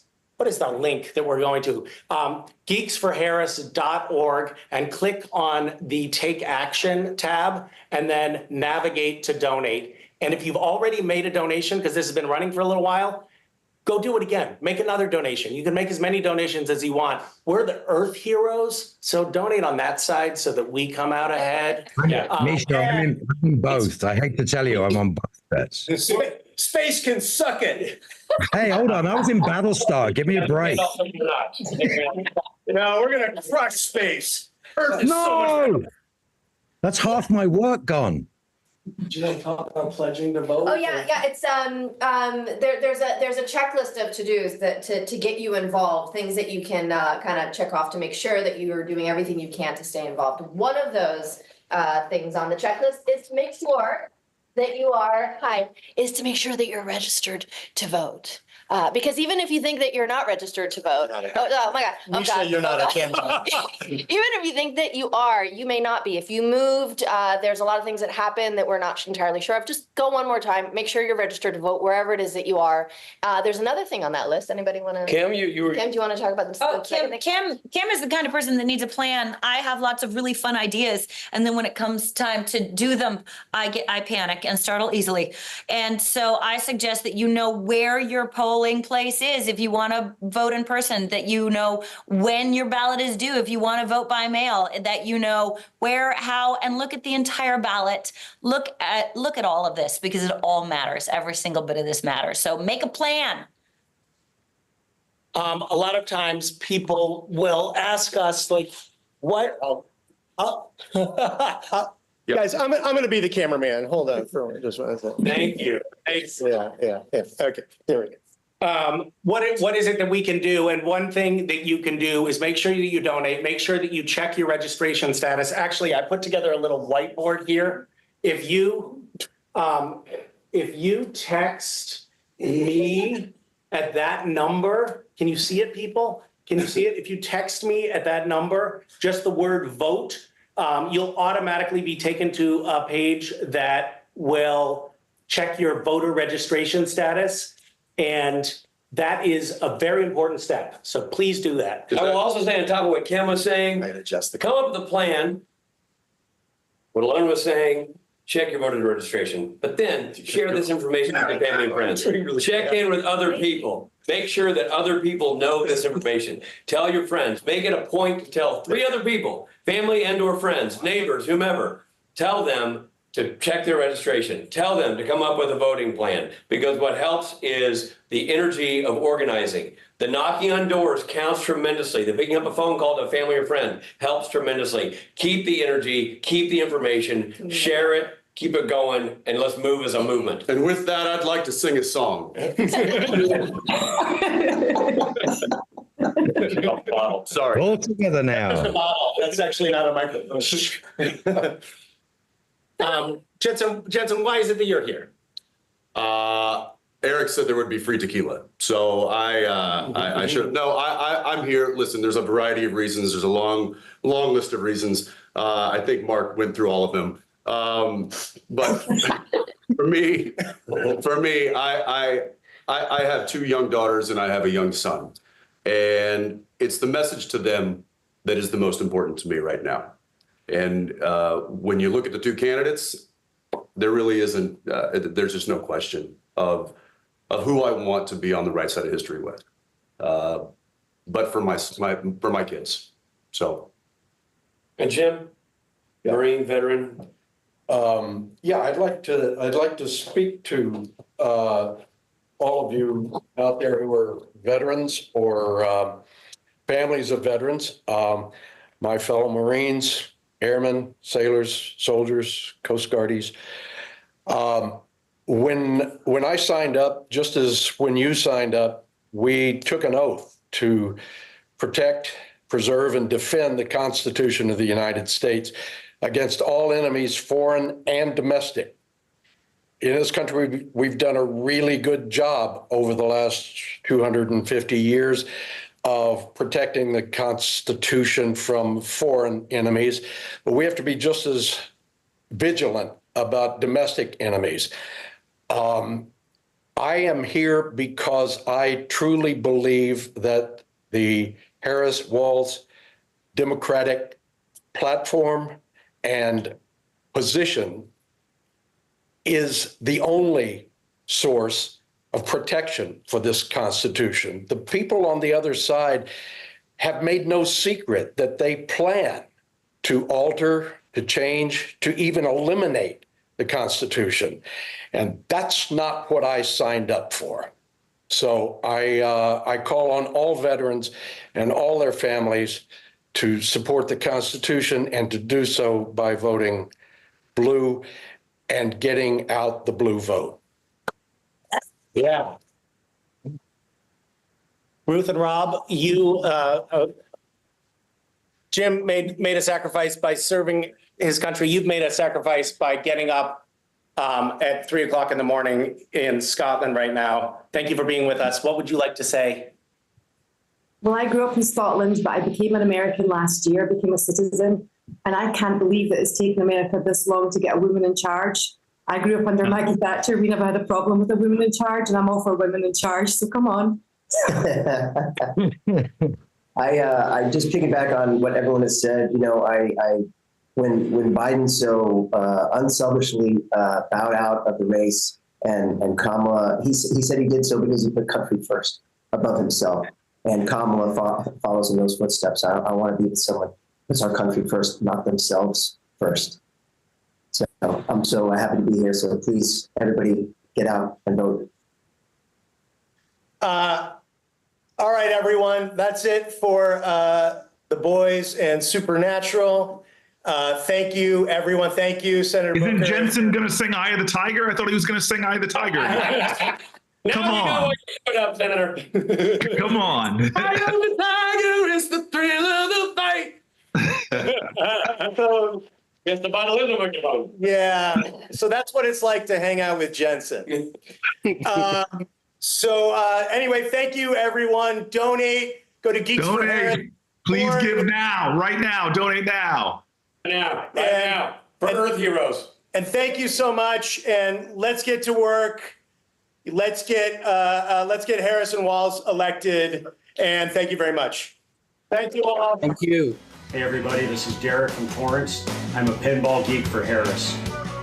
This year we cannot simply stand by while our democracy goes right down the drain.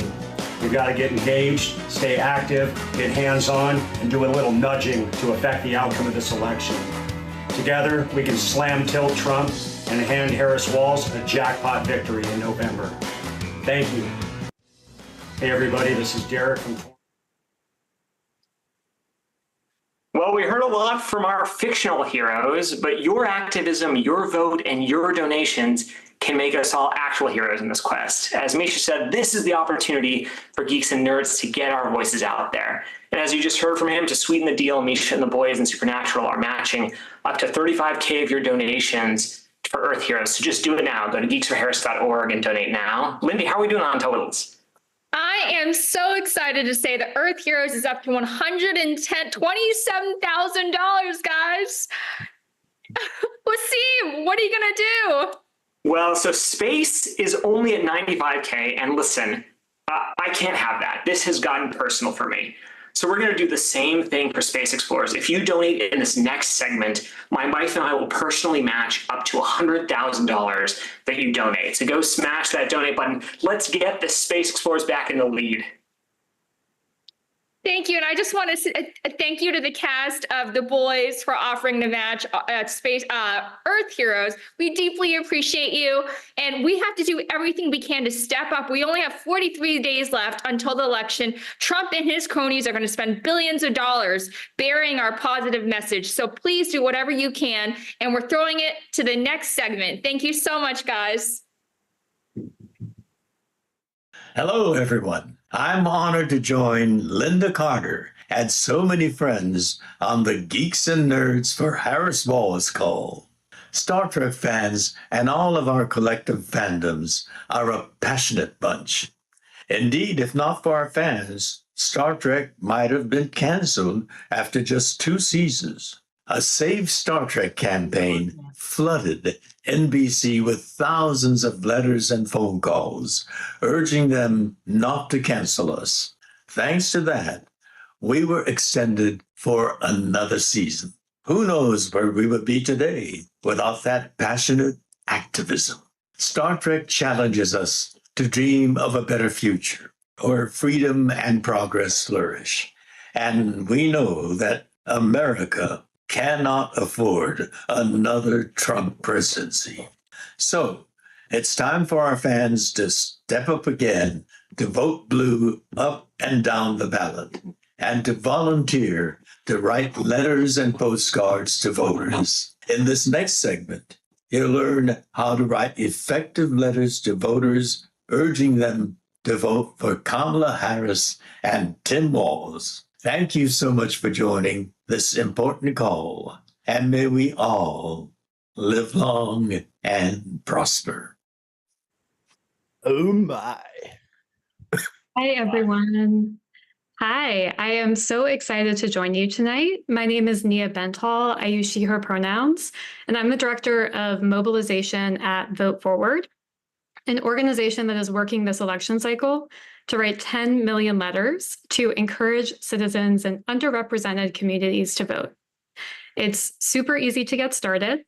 You can head to votefwd.org/geeksforharris to sign up for a Vote Forward account, browse our campaigns in key states and districts across the country, adopt the number of voters that you want to write to, print out the letter templates, and get writing. Writing letters to voters is fun, it's easy, it's flexible. You can participate as an individual at home while you're watching Netflix, after the kids have gone to bed, or you can get a group together to write or bring letters to an existing event like a book club. Letter writing is something tactile that we often hear helps soothe anxiety about the election.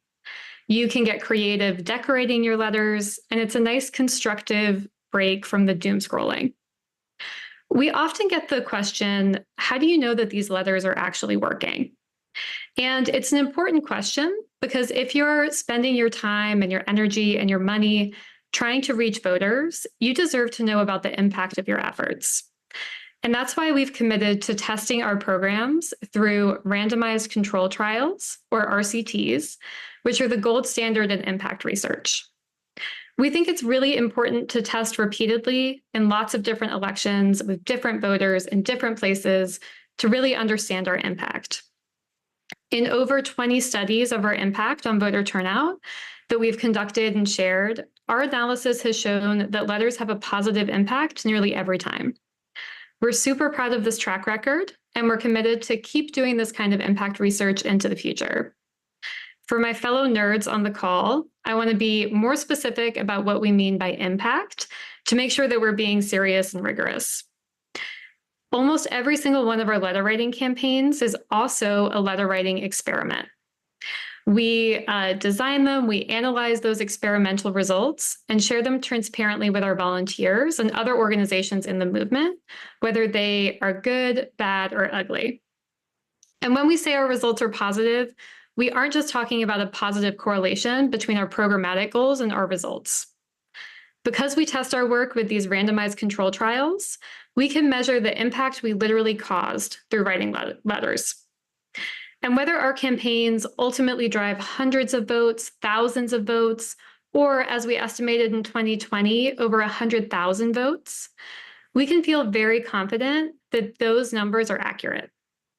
And in elections that come down to margins, down to a few thousand votes, that effect can literally be the difference in what tips a state and gives electoral college votes to one candidate or another. One of my favorite research studies that we've done back in 2021 has deeply informed our approach to letter writing today. In that study, we found that letters with a personal, heartfelt story were actually more effective at boosting voter turnout. That aligns with insights from organizers in the field who know firsthand about the power of connecting with voters through sharing stories of self.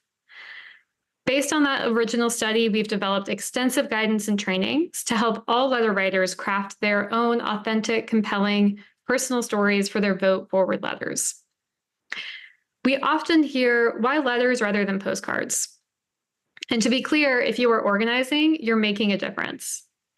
We chose letters because our studies have shown that voters are more likely to open a hand addressed envelope to them than to read a postcard, which can often look a little too much like a campaign mailer. And our letters include actions voters can take right away, making them both personal, engaging, and actionable. So remember that there's no one issue, slogan, or message that is guaranteed to motivate a specific voter. But when we express ourselves authentically and tell a compelling, real story about why voting matters, voters really appreciate it, and they pay attention to what we have to say. So I will end by saying thank you for being a part of this work, and please head to votefwd.org, voteforward.org/geeksforharris to get started. Hello, friends, both human and alien. My name is Bayo. I cannot vote on this planet, but if I could vote, I would vote for Vice President Harris. Earth needs a leader who is both kindly and strong, and also not all unhinged and stuff like that other guy. Vice President Harris can help to heal the climate, and the world, and the galaxy. Bayo is asking you to vote for Vice President Harris, sending the healing hand vibes to anyone who needs them right now. Thank you.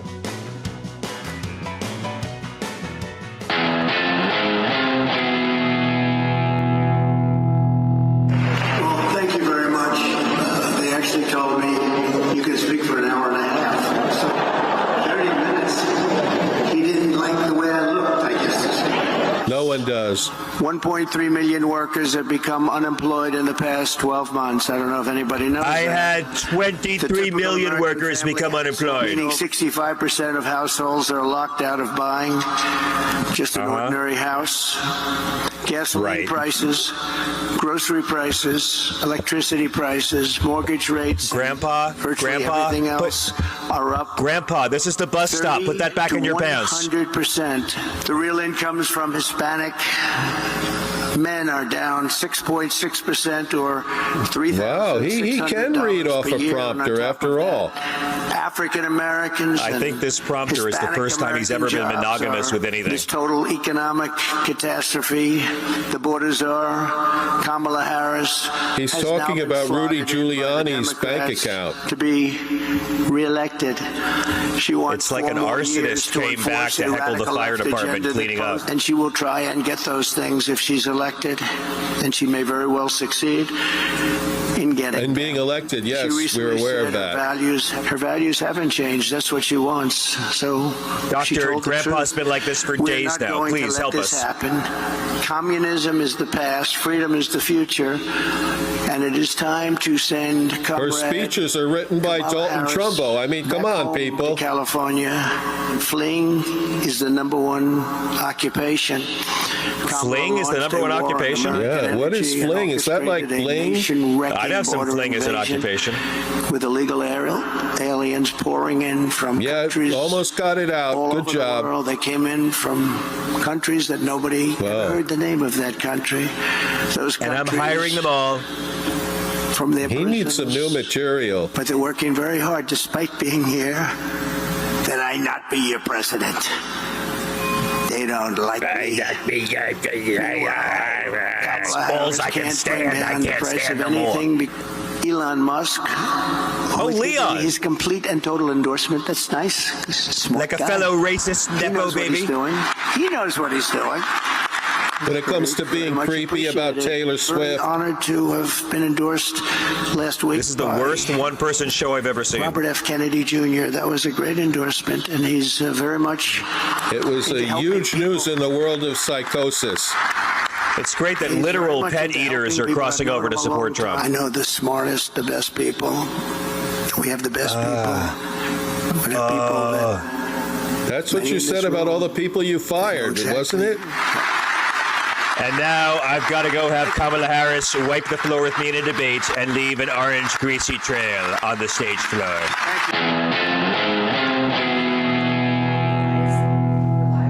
Yeah, I just wanted to, I don't know what just happened there, but it sounded really kind of, what can I say, weird?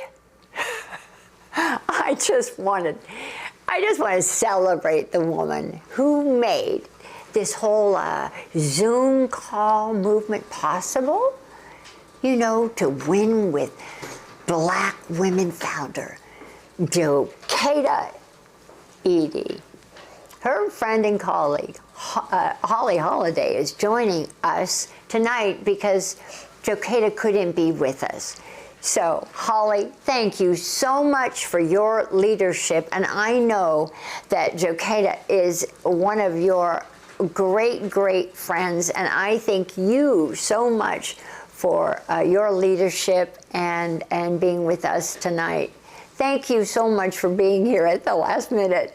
Welcome to this wonderful, fabulous thing. Please help us bring in the money and bring in the vote.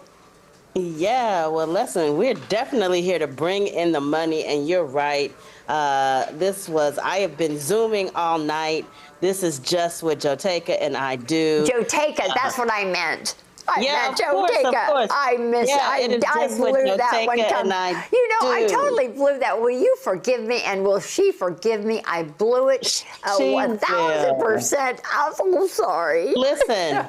This movement is not just about electing a great president. Yeah. This movement is about joy and love. And in joy and love, there is forgiveness and grace. So we extend all of that to you. And we're going to also extend a little bit of grace to all of those folks listening who haven't yet donated. You still got time. You still got time to make it happen. You still got time to weigh in. Listen, Black women raised $1.5 million in 100 minutes. I think you can do way better than that. So this is your chance to try. I love being a part of this community. I actually am a part of this community. I'm probably one of the geekiest people you ever want to meet. I'm fangirling over here over all the shows. both the earth shows as well as the heavenly shows. And I just want to say, in fact, it was the space shows and the science fiction genre that first acknowledged Black women's leadership in Lieutenant O'Hara. So we are continuing that with you tonight. Thank you so much for having us. Audio broadcast in Zoom. They haven't. Hey. Hey, everybody. The Nerd Avengers are here. We are so grateful to be included in this amazing event. And the Nerd Avengers started out as a concept of a plan, but we quickly realized that we each shared a passion for making America a stronger democracy, and that nothing could make that happen more effectively than the power of nerds united. So I'm going to kick things off by sharing my nerd origin story. I grew up as a book nerd. In fact, as a kid, I considered my superpower to be reading. As I got older, I became a science fiction nerd, and it was actually through watching Star Trek reruns that I learned what kind of society humanity had in it to create. That was the kind of society I wanted to live in. But in order to achieve it, we needed to believe in putting the needs of the many above our own. We had to value justice and creativity and community while leaving behind all of the things that divide us. It was through watching Star Trek that I developed one of my other superpowers, which is an unyielding belief in human goodness. Now, that belief has been severely tested over the last 9 years, but I'm absolutely convinced that it is best embodied by Vice President Kamala Harris and Governor Tim Walz, and it's through valuing and nurturing the goodness in all of us that we are going to be able to heal ourselves and our country. Over to you, Waj. Assalamu alaikum, Lynda Carter, Wonder Woman, and fellow nerds and geeks and freaks and everything in between. My superhero origin story, my name is Wajahat Ali. My parents named me Wajahat to blend. I grew up as a shy, left-handed, husky pants-wearing Muslim kid who couldn't speak English in the United States of America, and I unlocked the superpower of storytelling at a young age to survive bullies. And I unlocked the superpower of driving a minivan to survive middle age. And I'm here to imagine a new chapter in the American story, where a daughter of Black Indian immigrants will inshallah defeat a white supremacist criminal vulgarian and rise to be the first female commander-in-chief. I want to show my two beautiful brown-skinned daughters, Nusayba and Khadija, who also have a trisyllabic name like Kamala Harris, that America will move forward, not backward, and America can and will expand the tent to include and protect Haitians, Muslims, Jews, women, immigrants, LGBTQ+, and kittens and dogs, and may we also have justice for Marcellus Williams and his family, inshallah. Brian. Thank you, Waj. I'm Brian Kiram, your friendly neighborhood White House reporter. My nerd superpowers, critical thinking, or as my dad used to say, I have a great bullshit detector. I was born into a family of lawyers and politicians, yet my father was a car salesman. My mother, well, she was a morning show host and a local actress. So with that background, I learned bullshit at an early age. I was taught critical thinking, to push back against authority, and never accept anyone's political word without vetting the facts. During the 4 years of the Trump administration, he tried to take away my press pass 3 times. I beat him in court all 3 times. I and a few other reporters in the White House pushed back at him every chance we got. So it's my goal to inform the public. My firsthand experience tells me Trump is demented. We all know that one person can't save us, even if he says that he can. We know the solution, and it's us. Folks, vetted facts matter. Get out and get the vetted facts. Be a critical thinker. And at the end of the day, I just want to tell you, I ain't going back. All right, Jen, down to you. Hey, I'm Jen Taub, and my nerd superpower is law. I'm a law professor in Detroit, where I teach the skill of follow the money in my white-collar crime class. And no, it's not a how-to class. I went to law school because I'm an idealist, and I still believe that law can be a tool for social change. I believe that lawyers can be superheroes, and sadly, lawyers can also be supervillains. Hey, Bill Barr, I'm looking at you. Remember, it was the lawyers who rushed into the airports and set up offices in food courts. to help stranded travelers and stop Donald Trump's first Muslim ban. And it will be the lawyers who help block this plan that Georgia has to force us to have ballots counted by hand on Election Day. I believe lawyers can and will defeat Donald and save America by any means necessary. Over to you, Mary. The Nerd Avengers came here tonight to be with you, my fellow nerds and geeks, because we all believe deeply that Kamala Harris and Tim Walz represent our best chance to create the kind of future we all deserve in a country with a level playing field that's a true democracy in which all of us and all of our children have the opportunity to be whatever we can dream of. Live long and prosper, go boldly, and vote, vote, vote. Thank you. Peace out. I am pleased to welcome tonight Andy Brackmerrill, who's debuting a special song written just for this awesome occasion. Thanks, guys. All Americans, thank you. Mary, I just want to, I want to say to you, thank you, Mary. Thank you, Mary. Thank you, Mary. I appreciate you so much. I have such an affection.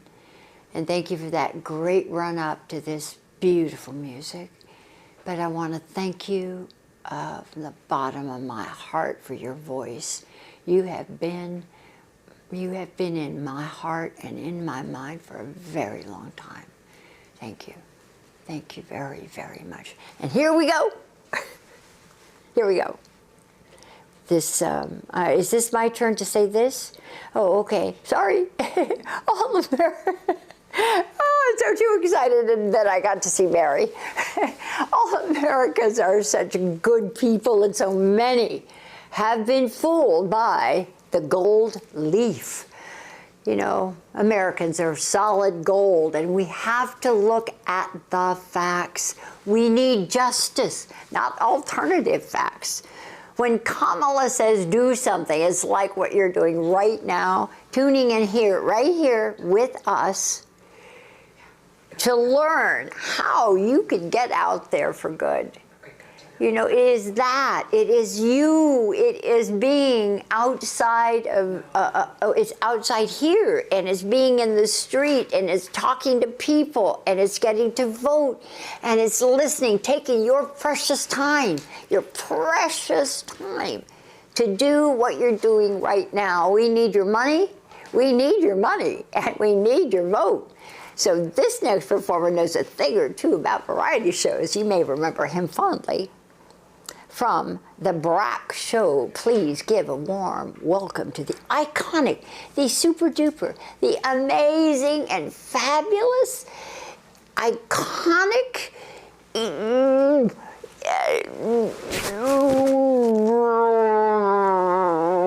Andy Brackmerrill. I love you. I love you too. I just can't get over it. I get to talk to you. I can't get over it. Well, thank you so much for having me. You're welcome. In the heart of my bottom. Thank you to the 15,000 people that followed on Twitter. So here, I'm singing a song. So take your medicine. Okay, here we go. You'd think we know the difference between good and bad.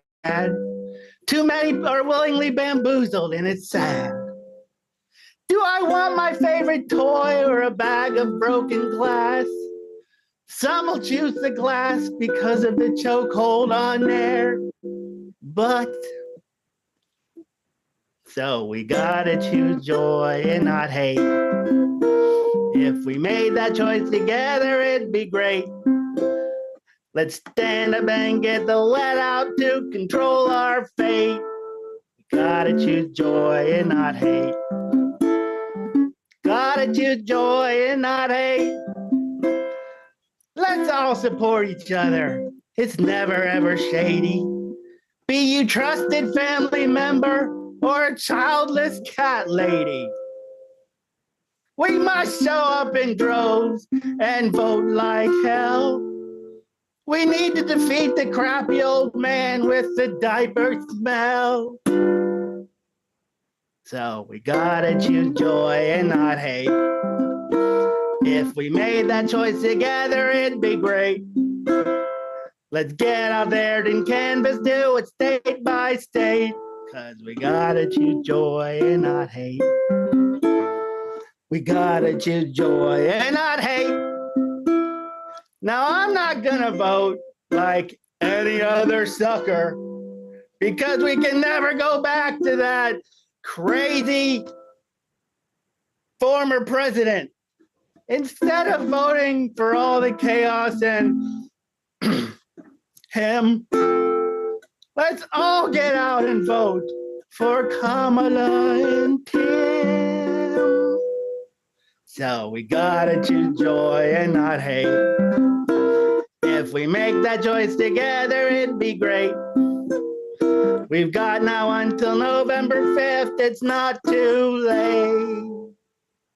We gotta choose joy and not hate. Hey, we gotta choose joy and not hate. Everybody, we gotta choose joy and not hate. I'm gonna keep running cause the winner don't quit on herself. Thank you. Thank you, everybody. Vote. We got 6 weeks. Yeah, baby. We got 6 weeks. Andy, I know you love this country. I also love this country. I also love beans. I'm half Mexican and half Irish. I love Tim. My dad had Tim Walz eyebrows, those great eyebrows. And by the way, I just said I love beans. I like the way you love beans. And we love beans. Thank you. I like you. The next guest. Is this where I am, or are we having a break? Your sister-in-law. Your sister-in-law. Yeah.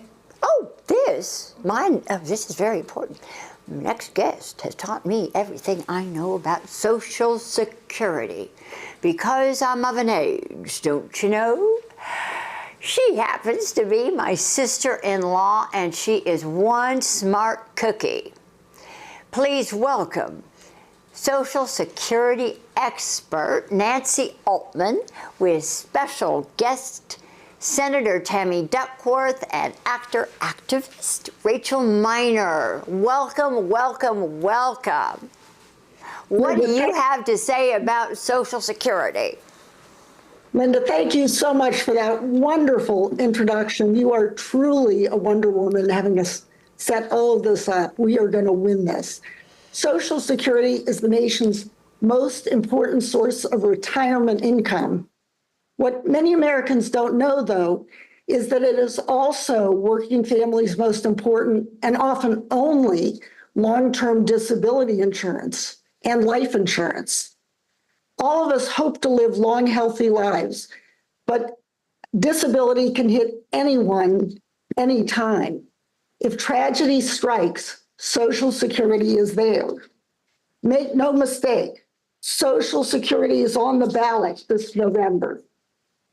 I am so excited to be joined by Rachel Miner, also known as Meg in Supernatural. Rachel knows the importance of these earned benefits to the nearly 6 million Social Security beneficiaries who receive Social Security disability insurance benefits every month. Rachel, tell us you have so much experience. Well, Nancy, I'm honored to be here with you, and thank you. Thank you for giving me this chance to speak. I think the most important thing is that I can speak to having my life saved by Social Security and Medicare. And I can tell you, it's very easy to slip in a moment from being active and working to needing this kind of support. And I think in this election, we get to decide if we're an inclusive society and we look out for each other and we create these kind of supporting networks and policies that tell people that they matter and that they should continue to exist, or we choose the divisive side and there are moments where any of us can feel expendable if we don't have this kind of support. And so that's what I wanted to speak to. You know, you're so right. And what's really important for people to understand is that Social Security is fully affordable. Whether to increase it or cut it is a question of values. That's what's on the ballot this November. Democrats created Social Security and have always been the party to protect and expand it. Vice President Harris, Governor Walz, and their Democratic colleagues are true to that legacy. They want to protect and strengthen it, to require the uber wealthy to pay their fair share. And in stark contrast, Donald Trump, J.D. Vance, and their Republican colleagues want to cut Social Security and give even more tax breaks to the uber wealthy. Trump gets the politics and has been making a lot of false claims. But the truth is he will steal our earned benefits if given the chance. How devastating it would be to have the architects of Project 2025 in power. They wanted to end Social Security, Medicare, and Medicaid for decades. Rachel, I know you have some thoughts on this as well. Well, I just want to thank you for being so articulate and really defining what the policies at stake are. And I just want to lend to that the firsthand experience that this is something that affects all of us in some way at some point in our lives. And it can it can very quickly. I'm someone who worked from when I was 9 years old, worked full time, and was always trying to be smart with my finances. But there are moments where any of us can need the support. And again, it's what candidates in not only in their policy, but in their rhetoric, support inclusive societies and caring societies and societies where we don't let people fall, and versus societies where we deem that some people are unworthy. And I tell you, that's what it feels like when you hit those moments. And you're completely wrapped up with trying to survive. And that's what we're all fighting for. So again, what everyone is saying, this vote and tell your friends, get out, knock on doors, and thank you, everybody. And don't forget, Social Security is there for all of us. So let's fight and keep it there. And please, please donate and go to geeksforharris.org and choose either the Earth Heroes. I know I'm supernatural, I'm an Earth Hero, but Space Heroes are pretty cool too. So choose either one. Heroes, and I love Lynda. That's right. Choose your side, but please donate. Please know that you are out there protecting your friends and loved ones, and so many people you know and love who are or will be in need of these kind of networks of support and policies. And then also, if you are disabled and you want to vote, please do not forget to check that your polling station is accessible, and if not, get a write-in ballot. Because I know I've run into that, and it's so important because we do not want our voices to go unheard. So, and thank you to everyone who made this part of the conversation. Yes, thank you.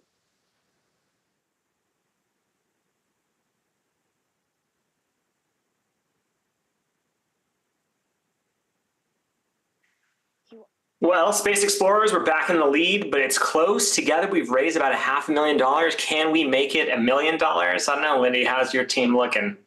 Oh, goodness, guys. We are at $238,000 for Space Explorers and $209,000 for Earth Heroes. So, guys, we got to step it up. We have 43 more days to go. Every single dollar counts. We have to do everything we can to make sure that our positive message, that our positive agenda for America gets out there to the American people. So let's do what we can. Thank you so much for everyone who's been tuning out. I see your messages. We love you so much. So geeksforharris.org, smash that donate button, and Lynda, back to you. Thank you very much, and thank you, Nancy.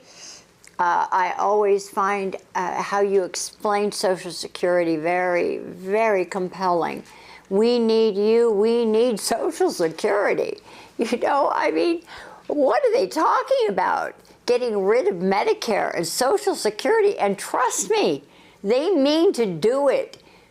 You know, Trump and his disciples need and want to do that. And they will. Trust me, they will. So thank you, Lindy and Wasim. Now we're going to take an unexpected journey to the realm of Middle Earth. This is exciting. Ooh, oh.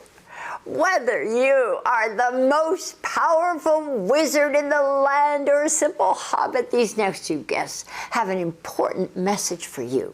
Please welcome MSNBC commentator and justice correspondent, Elie Mystal, right after a brief message from one of America's most wonderful, nerdy American people that is very cool, right after this message. Thank you. Hi, I'm Bonnie from Indiana, and Doctor Who and I premiered within days of one another. I just want to say of strong female characters such as Uhuru, Leia Organa, Ellen Ripley, Zoe Washburn, Galadriel, the women of DC and Marvel, Rowena, Riversong, and others have showed us anything, it's that strong women are able to lead. I'm voting for Kamala because she will protect the rights of all women and lead us successfully into the future. Hello, I am Elie Mystal the Gray.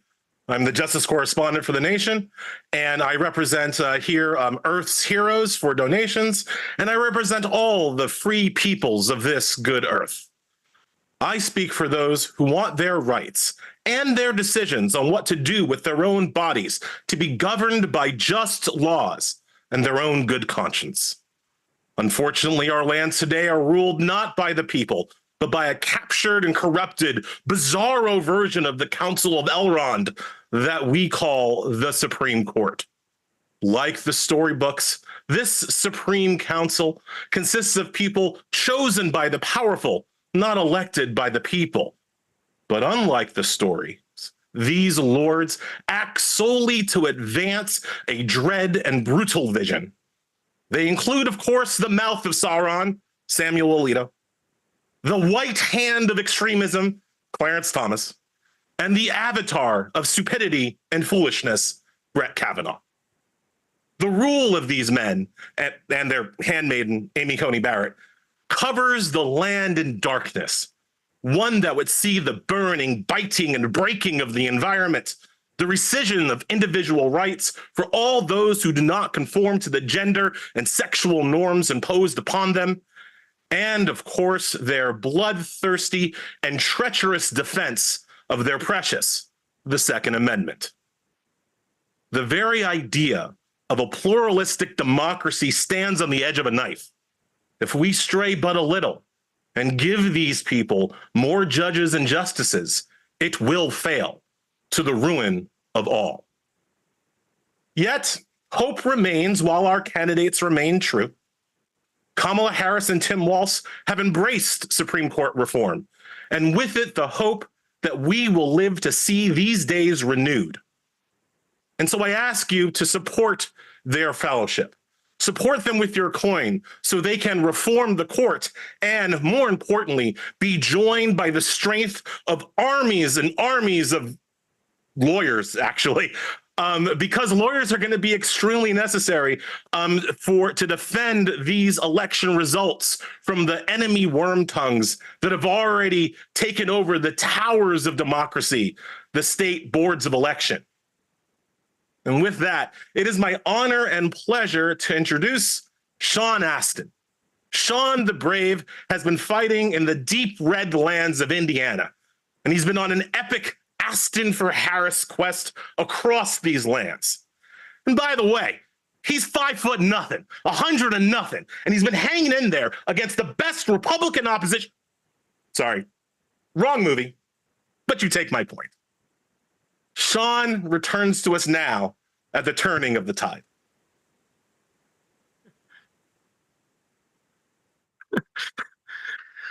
Woo! Holy cow. That was incredible. I'm not sure how you follow that. thank you for that incredible experience, Gandalf.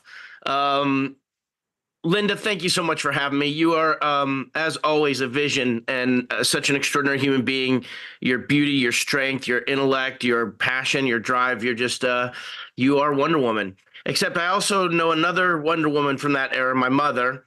And I've been married to a Wonder Woman for 32 years. And we have 3 Wonder Girls, our 3 daughters coming up behind us. So it just seems altogether fitting and proper to be here with you, Lynda, to celebrate and fight for the first woman president, the soon-to-be first woman president of the United States of America, Kamala Harris. So I'm looking at Geeks and Nerds for Harris, and you know, my list of bona fides as a nerd and a geek are so long, I don't want to run out my clock listing them all. But I will say I've spent the last 2 years getting my master's degree in public administration and public policy.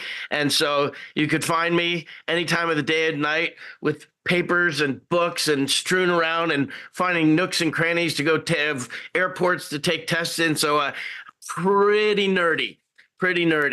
I also want to say that, you know, being a geek or a nerd, those words have been such words of affirmation and words of strength and empowerment and kind of the taking back of something of our own power. But they did start as epithets.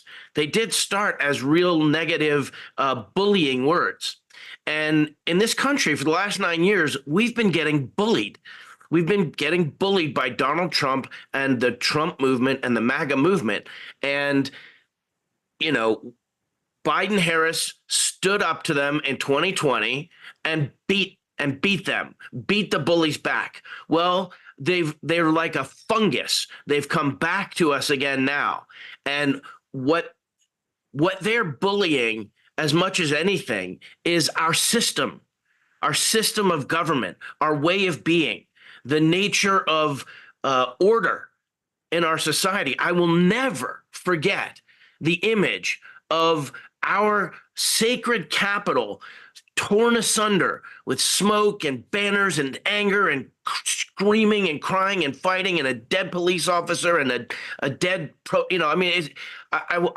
every time I hear somebody from the other side minimize that or disavow it in some way, it makes me want to fight harder. So my superpower, because I heard everybody else's superpower, my superpower is empathy.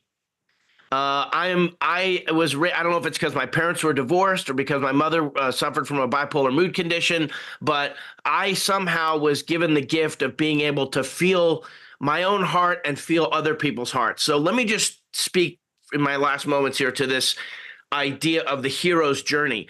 I didn't want to wait anymore for the campaign to come up with stuff for me to do. I know from having done other presidential campaigns that each one of these campaigns is an opportunity for us to have a story, our story. What is our relationship to this moment in time, this moment in history, in American history? This could not be any more historic. They're all historic, but this is writ large. So I just decided I was going to start campaigning on my own. I asked the campaign, I'm like, listen, well, can I just go do my own thing? And they're like, yeah, go. So I came up with Astin for Harris, and I traveled around to 6 different states, just driving around, going to campaign offices and offering support, and it fed into going to the convention and just being kind of like a mascot at the convention, which is really fun. But what I will say is, I want to talk to the thousands of people who are watching live right now or who might watch this later. Your story relative to this campaign. I don't know if you've ever made a campaign phone call, if you've ever put your credit card information in and made a donation, if you've ever walked with your friends or with your colleagues or your fellow citizens and knocked on doors and canvassing. I don't know if you've ever done those things. If you've never done those things, try it. It is absolutely empowering. You have the ability in these next 45, 46 days to make your story real. And I see that it says wrap up, but I'm just going to do this. I'm like a guy, like a busker on a street corner. I'm going to do this speech. And if the speech moves you, smash the button and donate right now. It's like in the great stories, Mr. Frodo, the ones that really matter. full of darkness and danger they were, and sometimes you didn't want to know the end. Because how could the end be happy? How could the world go back to the way it was when so much bad had happened? But in the end, it's only a passing thing, this shadow. Even darkness must pass, and a new day will come. And when the sun shines, it'll shine out the clearer. Those are the stories that stayed with you. Those are the stories that mattered. Even if you were too small to understand why. And I think, Mr. Frodo, I understand now. Folk in those stories had lots of chances of turning back, only they didn't. They kept going because they were holding on to something. What are we holding on to, Sam? That there's some good left in this world, Mr. Frodo, and it's worth fighting for. Let's elect Kamala Harris for president. Please donate now. Thank you, Lynda. Hi, my name is Jennifer, and I hail from the very red state of Alabama. My art to me represents what Vice President Kamala Harris means to me, a game changer who is going to turn the key and unleash voices that previously have not been heard. As a seasoned woman in her 60s, that means for me continued improvement in our healthcare system and also providing a voice for our middle class. Go Team Harris Walz.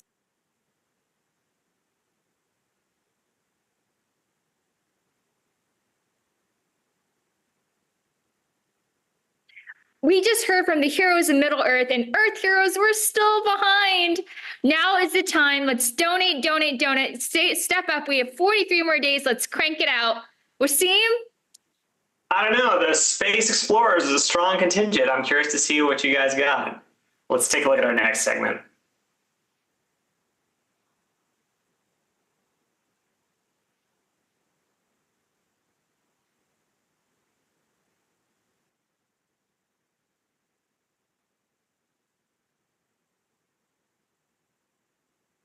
If I need to talk to any of you. Be here.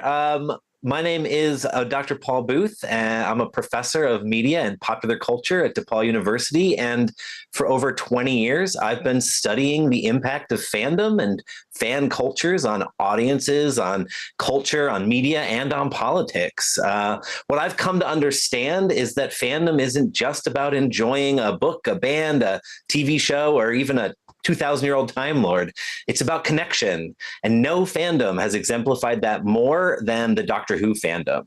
For over 60 years, the Doctor and all their regenerations has been a champion of justice, of compassion, of above all, of equality. They search for truth, not power. They seek wisdom, not domination. They want knowledge, not control. So the international Doctor Who fandom is proof of how powerful these ideals are. They bring together people from every corner of the world, united by the belief that kindness and curiosity are our most valuable traits. From celebrating the first female Doctor to demanding more representation for people of color and LGBTQIA+ characters, Doctor Who fans have constantly pushed the boundaries of what inclusivity in the media can look like.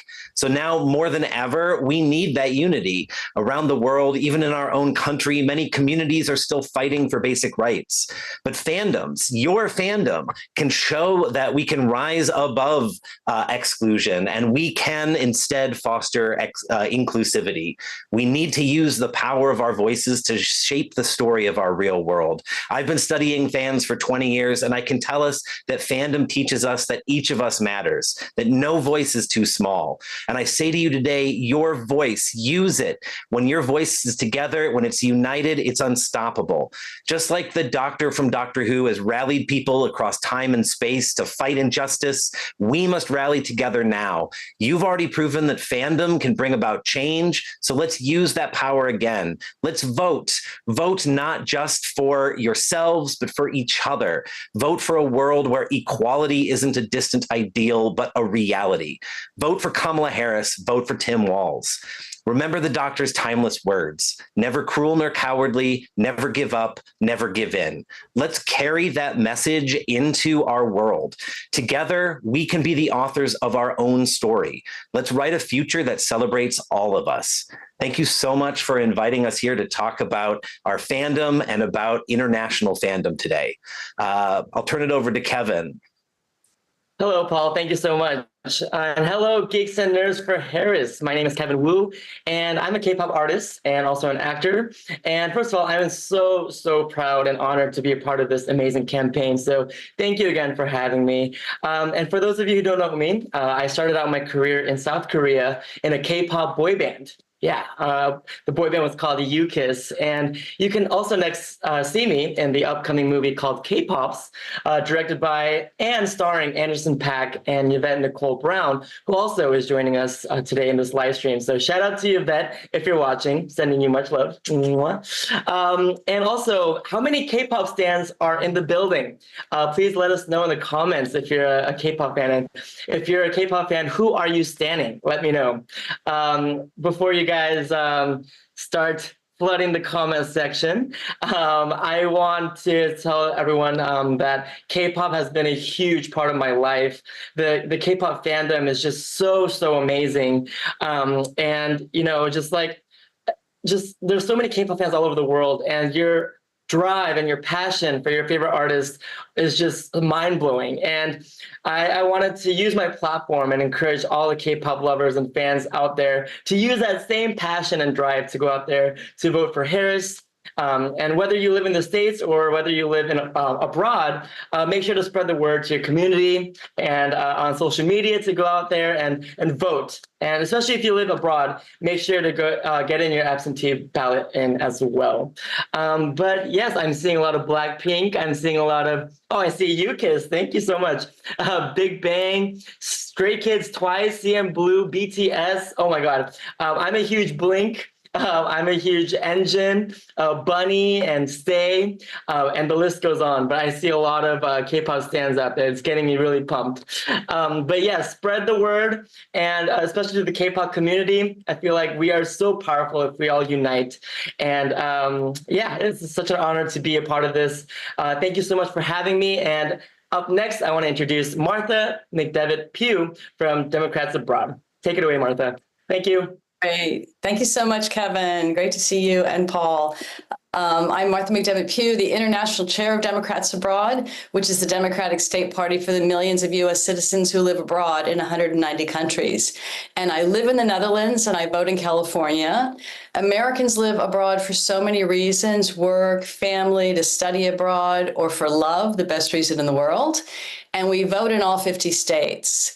Wherever we last lived in the United States, that's where we vote, and our votes make a difference in close races. I don't know if you know this, but the votes of U.S. citizens abroad put Democratic Governor Ray Cooper in North Carolina, as well as Attorney General Chris Mays in Arizona, over the top. And in 2020, the 18,000 votes from Americans abroad were greater than President Biden's margin of victory in Georgia, and the same happened in Arizona. And we need to make that difference again this year, because elections up and down the ballot are going to be really close. But here's the thing. Most U.S. citizens who live abroad don't know that they can vote, or they don't know how, and they don't know the difference that their vote can make. And that's where all of you come in. Everyone here tonight knows an American abroad.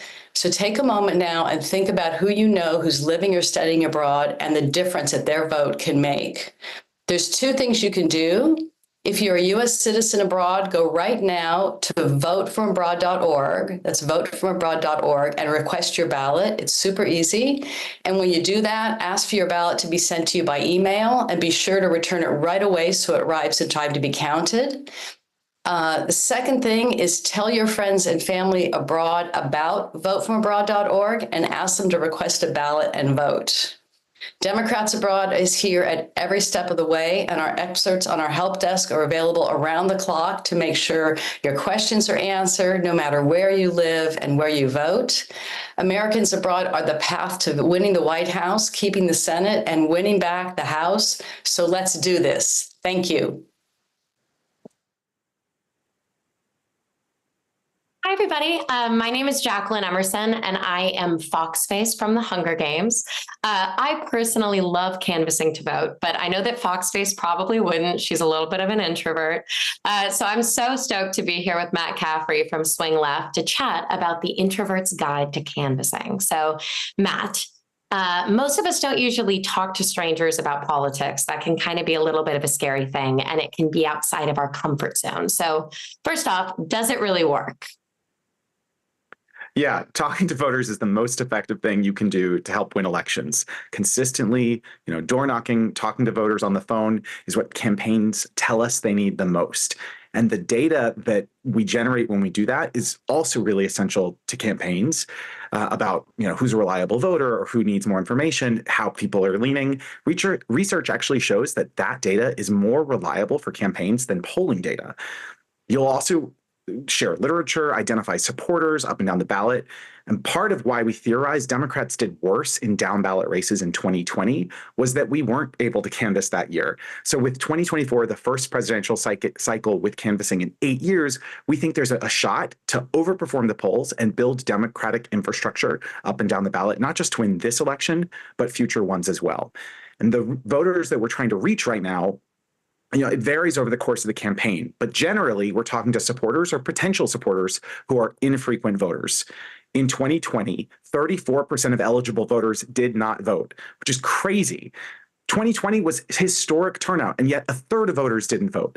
There are so many people we can get off of the fence and into the voting booth, and that is what wins elections, even if it's just a small percentage of these high potential voters. So I knock doors with my family every weekend. My wife and I take our 4-year-old son and our 21-month-old daughter.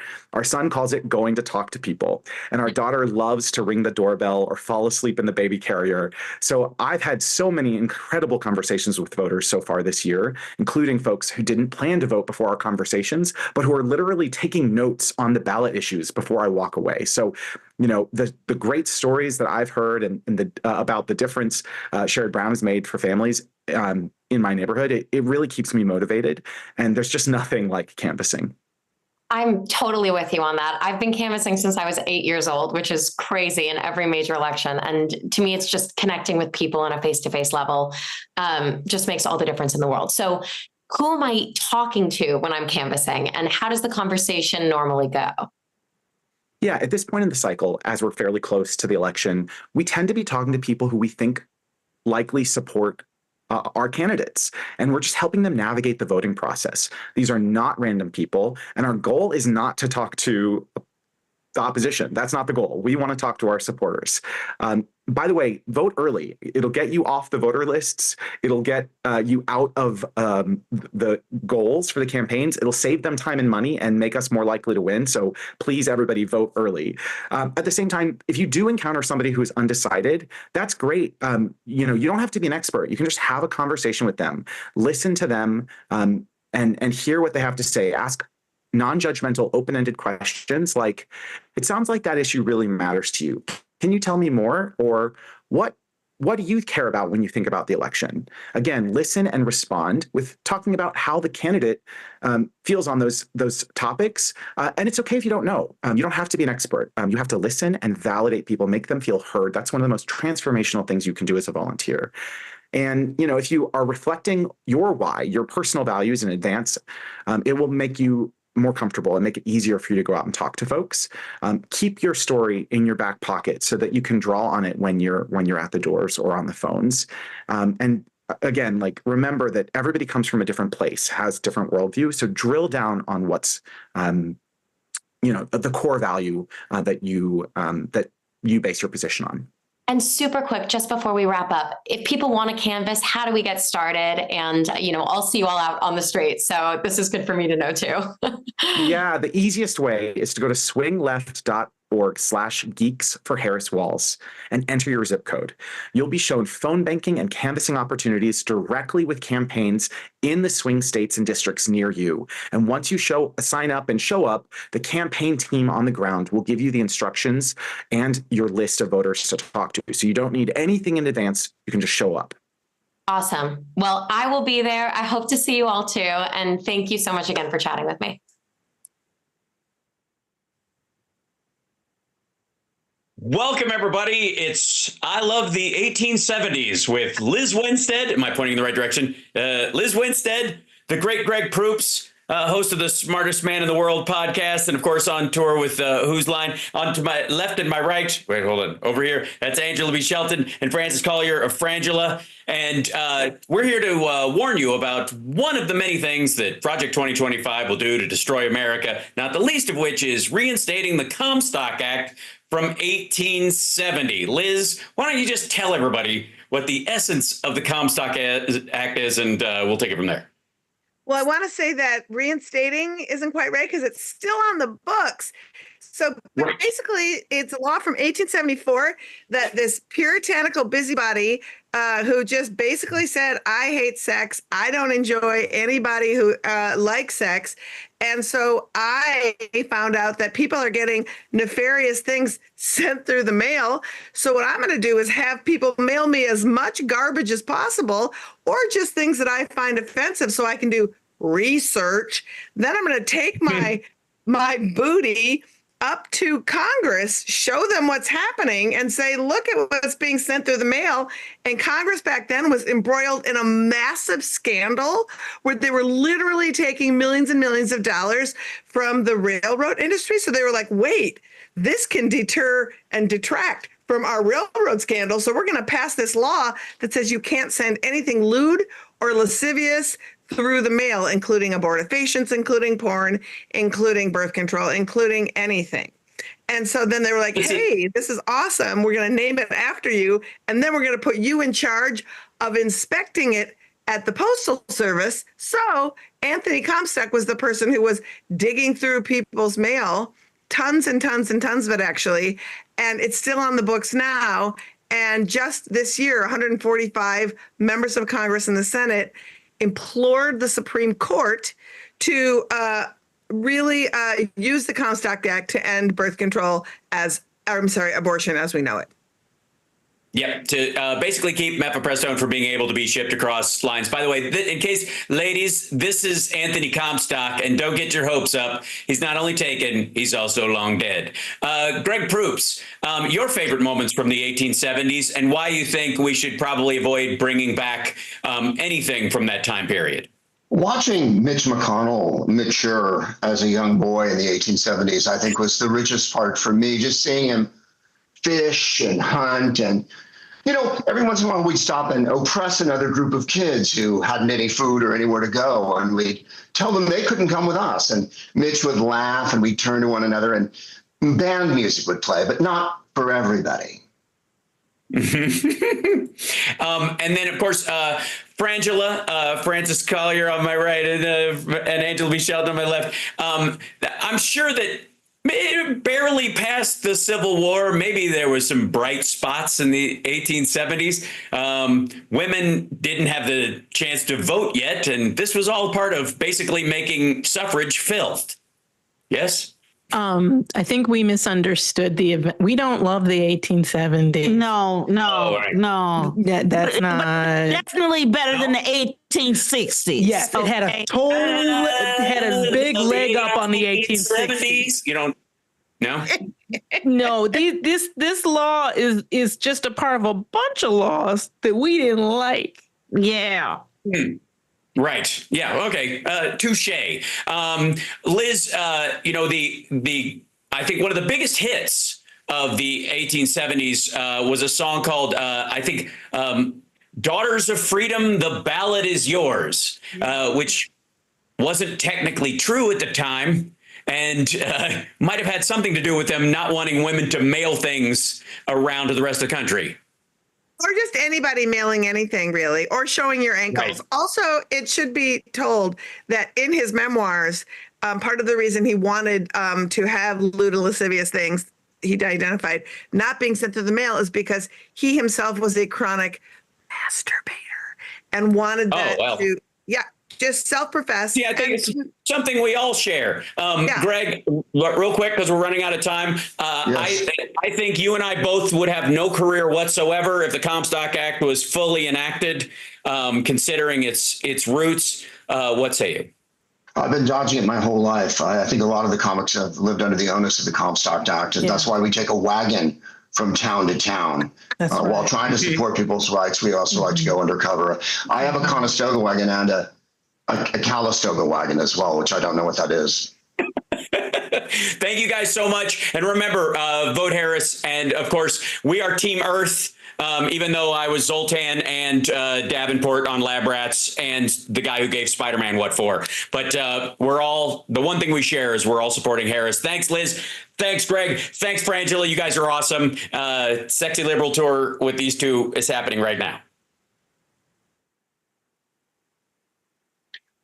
What an incredible stream so far.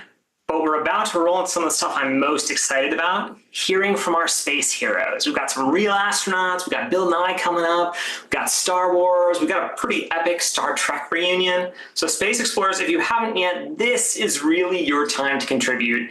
The donation link is right above the chat and in the description of the YouTube live stream. So click there and make a donation for Team Space Explorers. And look, we're talking about space, but let's ground this for a second. Your donations make a real difference in these battleground states. You heard from Swing Left and others on these calls. It causes doors to get knocked on, letters to be sent, undecided voters to be activated. It couldn't be higher stakes than this. Lindy, anything you want to share with our audience here? Well, I just want to thank you, everyone who's with us and donated already. And don't forget about Earth Heroes. Space Explorers are creaming us. So please step up so we're not fully left behind in the dust. This is your come to Jesus moment. And as Wasim said, every single dollar matters. It translates into TV ads, to GeoTV, to door knocking, to letter writing, to all sorts of things. And we're throwing it back to Lynda. Thank you so much. So much. Thank you so much, Lindy. Listen. You know, we were going to talk about the abortion issue, and for some reason that got kind of left out here, and the Comstock Act, I think, was going to kind of go into that a little bit. But this is so important. I do not want to leave this off because we are being stripped bit by bit. 44% of our nation are under these restrictive laws. And I, for one, who have benefited from having these kinds of freedoms, my daughter doesn't have the same freedoms I do, your grandchildren, and half the nation is under these restrictive laws, and it affects men too. It affects your families. It affects. They want to ban contraception. Don't forget that includes condoms. So now I'd love to introduce a real fun guy who probably knows a thing or two about fungi or fungi. If you grew up in the 90s, you would recognize him anywhere. And even if you didn't, you can't help but be a fan. Geeks and Nerds, please welcome our favorite science guy. It's Bill Nye, the science guy. Welcome, Bill Nye. Thank you so much for being here. Please tell them all that we need their vote and we need them to donate. You can do it. Thank you so very much indeed. Yes, everybody, you have to vote. I have said for many years that we consider science to be political, but not partisan. However, the other side is causing nothing but trouble. For those of you who aren't familiar with this part of the Constitution, which is available in paperback, Article 1, Section 8, the Congress's job is to promote the progress of science and useful arts. The science of climate change is undeniable. One side is pretending it's not happening and essentially taking bribes from the oil industry, the fossil fuel industry, to keep themselves in business. This is not what anyone in the world really wants. The United States is the most influential culture. We influence people all over the world. So this election, I'm going to claim, is the most important election in anybody's lifetime. This is it. So get out there and vote. So sign the science and technology letter to Vice President Harris. Donate. You see the donate button there. We want you to focus on that so that you support this effort so that working together, we can, dare I say it, change the world.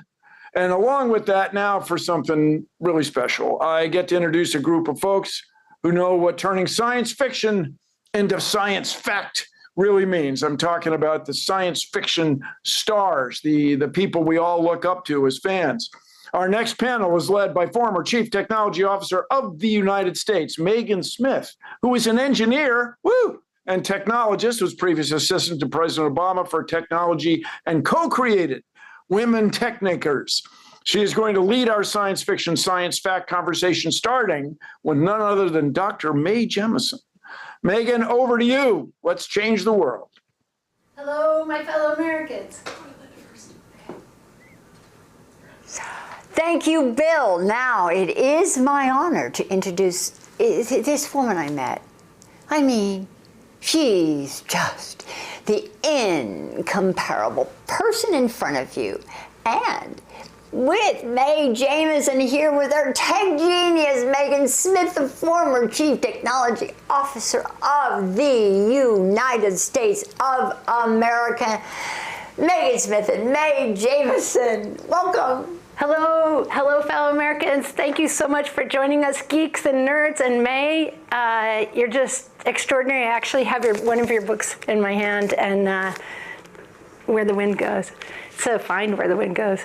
I just want to welcome you, and I know what we wanted to talk a little bit about is here, you know, science and technology itself is full of wonder. It's about love. It's about ingenuity and engineering. It's about teamwork. It's about all the extraordinary things, and we've done it in our country since the beginning when President Washington founded Corps of Eng, which is the Army Corps of Engineers.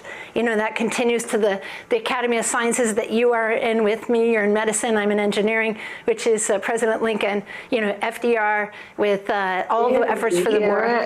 Everybody, you guys are right after me. And everything that we did, you know, after the war, it becomes National Science Foundation and our whole research base that actually through all of that, the internet comes when that's how we're talking to each other. You know, we're the nation that went to the moon, and you, an astronaut, have been in space. I just want to engage on the science future. This particular group, Kamala Harris, Tim Walz, are people who really believe in science, and they have driven science. We have the CHIPS Act, we have the Infrastructure Act, we have so many great things going on. Talk to me a little bit about science and what we need and why this matters. So what I thought was really important is to do some reality checks on this. And the reality checks you started off with, which is why it makes a difference when we have people in office who not only believe in science, but want to enact policies that utilize the science we know and build on it. So when we look at things like, hey, let's look at what just happened with the pandemic, right? With the being able to create an mRNA vaccine. That didn't just happen in 1 year. That was really based on research that had been done for 30 to 40 years. So we have the fundamentals of DNA, mRNA, most of it being funded underneath government auspices. And so those are the pieces that really matter and make a difference. So we can do that kind of innovation. It's important that policy is put into industries like into government agencies like the FDA, being able to regulate and help to support drug development and understand it. When we start to look at agriculture, if we talk about climate change and can't mention the word climate, then we have a problem, we have an issue, because we have to have agriculture and understand what's going on. So this policy issue makes a difference. What I'd like to jump into is sometimes when we think about what's going on in the world and really bold moving forward kinds of initiatives, particularly as you find in space exploration, people wonder what difference does it make? And I'm reminded by something Julius Nyerere, who was the first president of Tanzania, said in the 1960s. He said, while they're trying to reach the moon, we're trying to reach the village. But I would say that we can reach the village nowadays because of what we did when we went to the moon, because we're able to use remote sensing, because we're able to use communications. And it's really by pursuing that advanced and evolved tomorrow that we really build that better world today. So I'm excited about Kamala Harris, Tim Walz, because of what they bring to support sciences, what they bring to support engineering.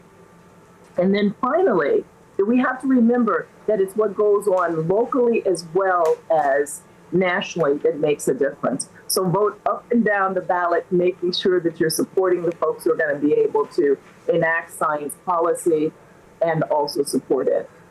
100%. May, thank you so much. And, I know you were inspired by the Hull House and Jane Addams and all the work for a smart, wise city. I was inspired by President Carter, who put solar panels on our White House and made me turn into engineer because our river in Buffalo was on fire and the Great Lakes were dying, and we were inspired to be engineers and scientists to do something about it. And that's what we as Geeks and Nerds are, and we need to want Kamala Harris to do this. So thank you so much for being with us.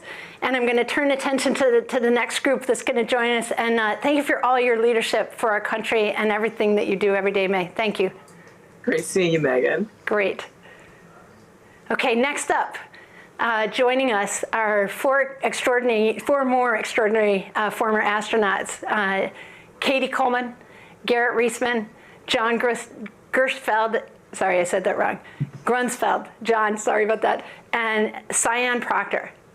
They stretch across from shuttle days into the space station into most recent flights.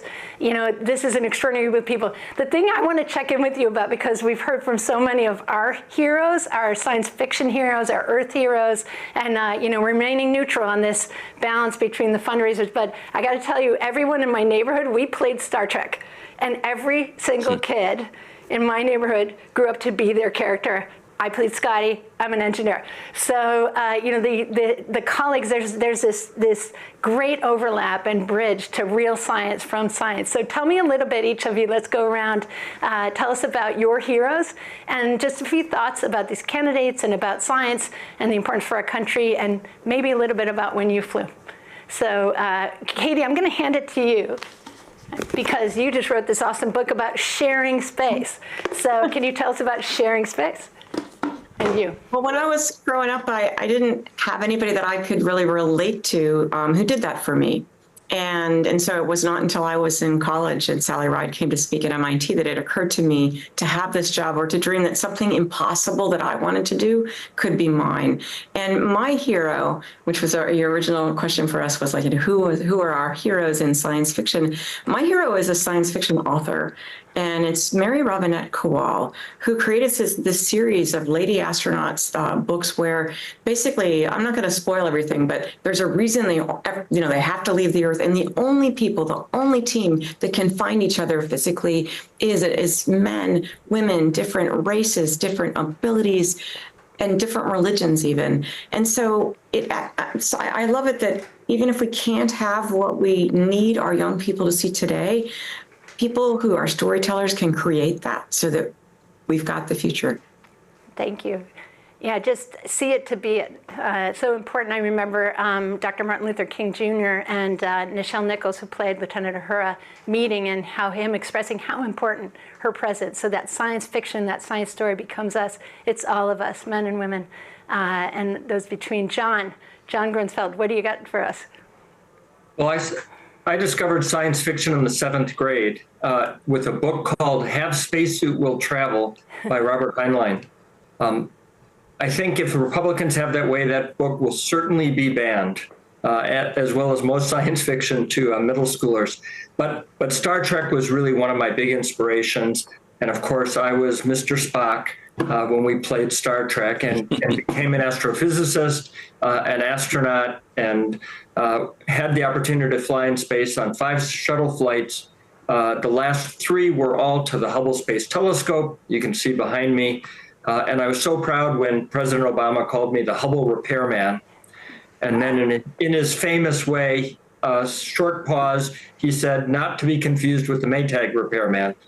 So, but, for me, it's just such a strange science fiction world that we have the Sith Lord, Mitch McConnell, and the Jabba the Trump, having, been in leadership. And we have to look ahead. We have to look to a bright future. We have to have a president and vice president and, down ballot folks that believe in science, that use science and technology for decision making. Yeah. And I'm so excited about a future President Harris and Vice President Walz. Me too. Garrett Reisman, what would you share? Yeah, Megan, I'm sitting here thinking about your question, and I'm realizing that a lot of my favorite science fiction is full of these egomaniacal tyrants that care only about accumulating power and wealth and don't care at all about the people that they're supposed to be leading. You know, I'm thinking about like Sauron, Voldemort, King Joffrey, and like Emperor Palpatine, right? All these guys. And, you know, although they all make for very compelling entertainment, I don't want to live in a dystopian future like they would bring, right? So I don't, and this election is a clear choice in my mind. And, you know, I do have to admit, though, that compared to Donald Trump, King Joffrey was actually really engaged on issues of policy and governance. So I got to give that to him. But I'm going to jump on the bandwagon and say that my favorite is the Star Trek. That's the future I think we all want, where we respect each other's cultures and heritage, and we unite together for a common purpose and explore the universe. We talk about the overview effect as astronauts, where we look back and we see that the things that divide us are nothing compared to the things that unite us when we look down at the planet. And we're all human beings, created equal, and living together in one home. And let's just reject the division and hate, and let's choose unity, mutual respect. That's why I'm here. That's why I'm supporting Kamala Harris and Tim Walz. Thank you.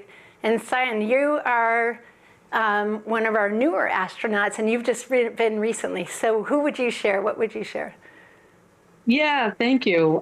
My dad is the person who introduced me to Star Trek and Lieutenant Uhura, and so Michelle Nichols has always been my shiro. But my dad, the reason why was my dad was working at the NASA tracking station during the Apollo mission. So, you know, kind of a hidden figure there. And so I grew up with all this amazing NASA memorabilia to my dad on his office wall as a kid.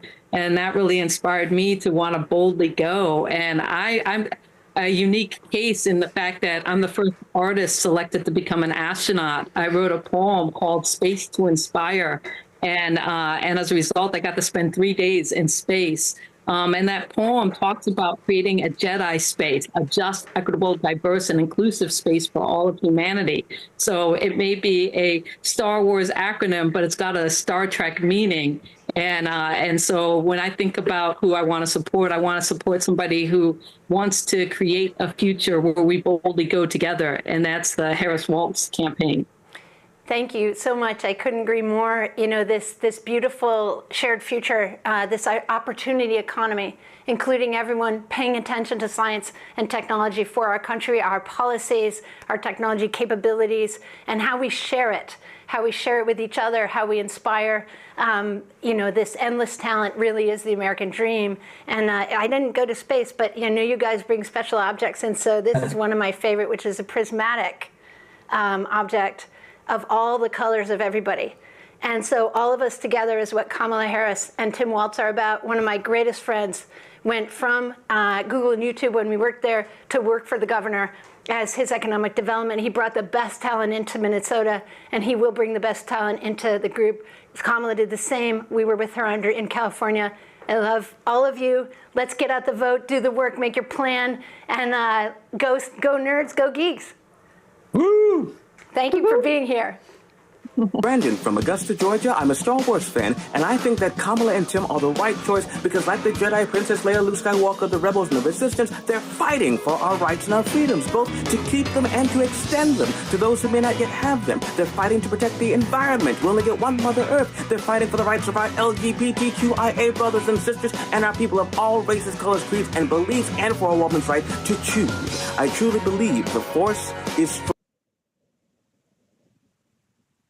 Hey, welcome to Star Wars and Democracy. I'm here with three dads, two from the Congressional Dads Caucus, Representative Andy Kim and Representative Wiley Nickel, and the party chair of the DNC, Jamie Harrison. I'm Yvette Nicole Brown. Now, we're going to chop it up a bit about why we love all things Star Wars and a bit about how it connects with the epic battle we're facing as a democratic republic against pure evil on November 5th.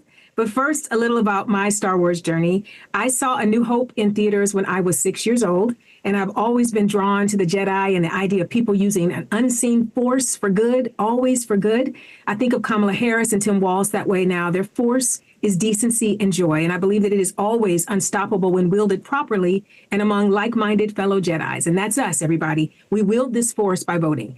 Now, how about you three? What's your Star Wars journey, your story? I'm going to start with Representative Kim and then go to Representative Nickel and then to Party Chair Harrison. So yeah, thanks. Yes. You know, we're a big Star Wars family, a big Star Wars Lego family. As you can see, 3 things I feel like I learned real quick. One is that, you know, we're part of something bigger than all of us. That's something that I think we can all take apart.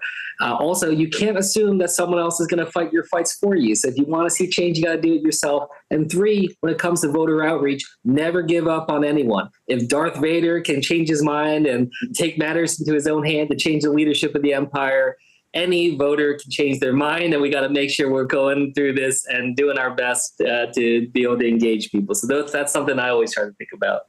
I love that. Representative Nickel, it's you. Well, thank you so much. And first of all, Yvette, Jamie, you are both invited and welcome to join the Congressional Dads Caucus. We would love to have you as a part of the team. It is inclusive of all.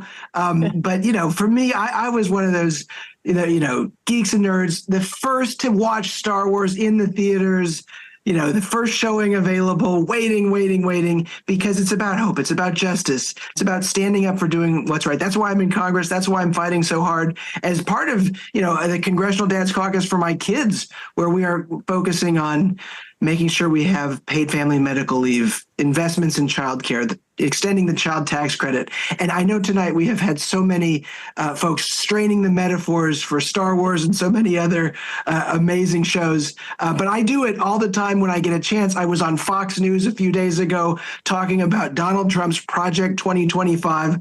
And I made the very important point, you know, where the hosts were saying, oh, no, he says he doesn't know anything about it. I said, his fingerprints are all over it. It is his program. We know this is the plan he's going to enact if he's allowed to be our next president. And it's like Emperor Palpatine saying he had no idea about Order 66. So I'm willing to take it to Fox News because we got to get Kamala Harris into the White House. Absolutely. Chair Harrison. Well, for me, listen, I often say that the Democratic Party is a party built on hope. That is who we are. That's our superpower. The other side, their superpower is fear. It's fear and division, but we are about hope. It's about joy. It's about bringing together diverse folks for one common mission. And, you know, even in the face of overwhelming odds, we saw in Star Wars that you never give up. You always fight. And so we see that they are coming after all of our freedoms. They're coming after all of our rights, and we cannot curl up in a little ball and give up. We got to speak up and speak out about the injustice, the bigotry, the hatred, the division. We see the attacks coming at the Haitian communities right now. And we all, even if you're not Haitian, we're all Haitian today. We have to stand up and say enough is enough. And that's where Kamala Harris and Tim Walz and this entire Democratic Party is all about. It's about standing up, speaking out for the least of these, and pushing and fighting back. And when we do that, folks, we always win.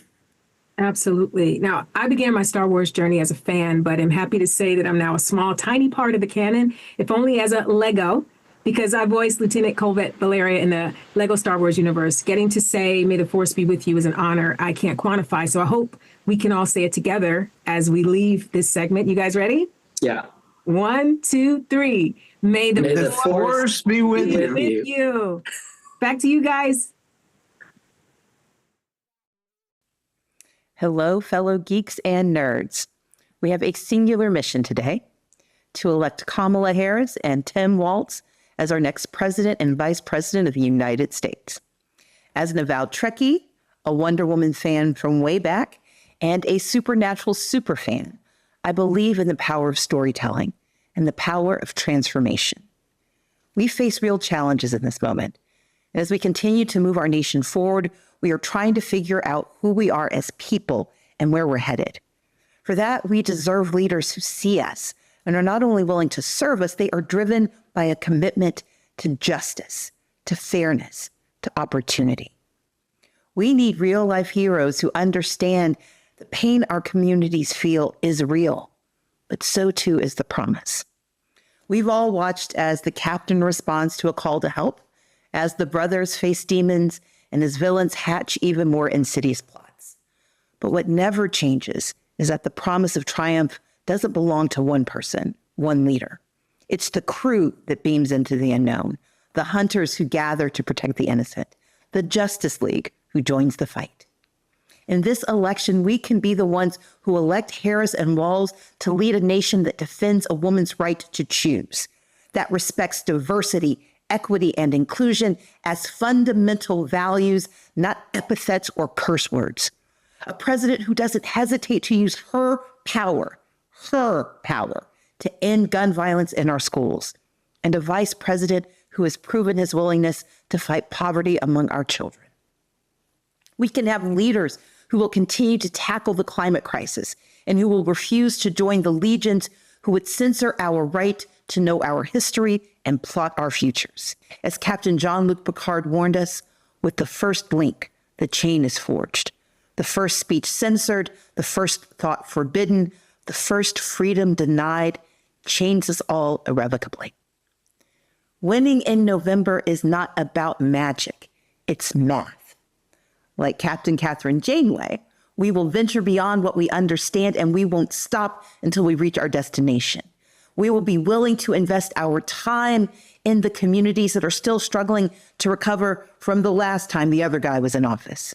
We will be dedicated to giving of our talents, whether it's knocking on doors or beaming into volunteer spaces and doing our part. And we will guard the treasure of our democracy by protecting the right to vote and expanding who believes they should be heard.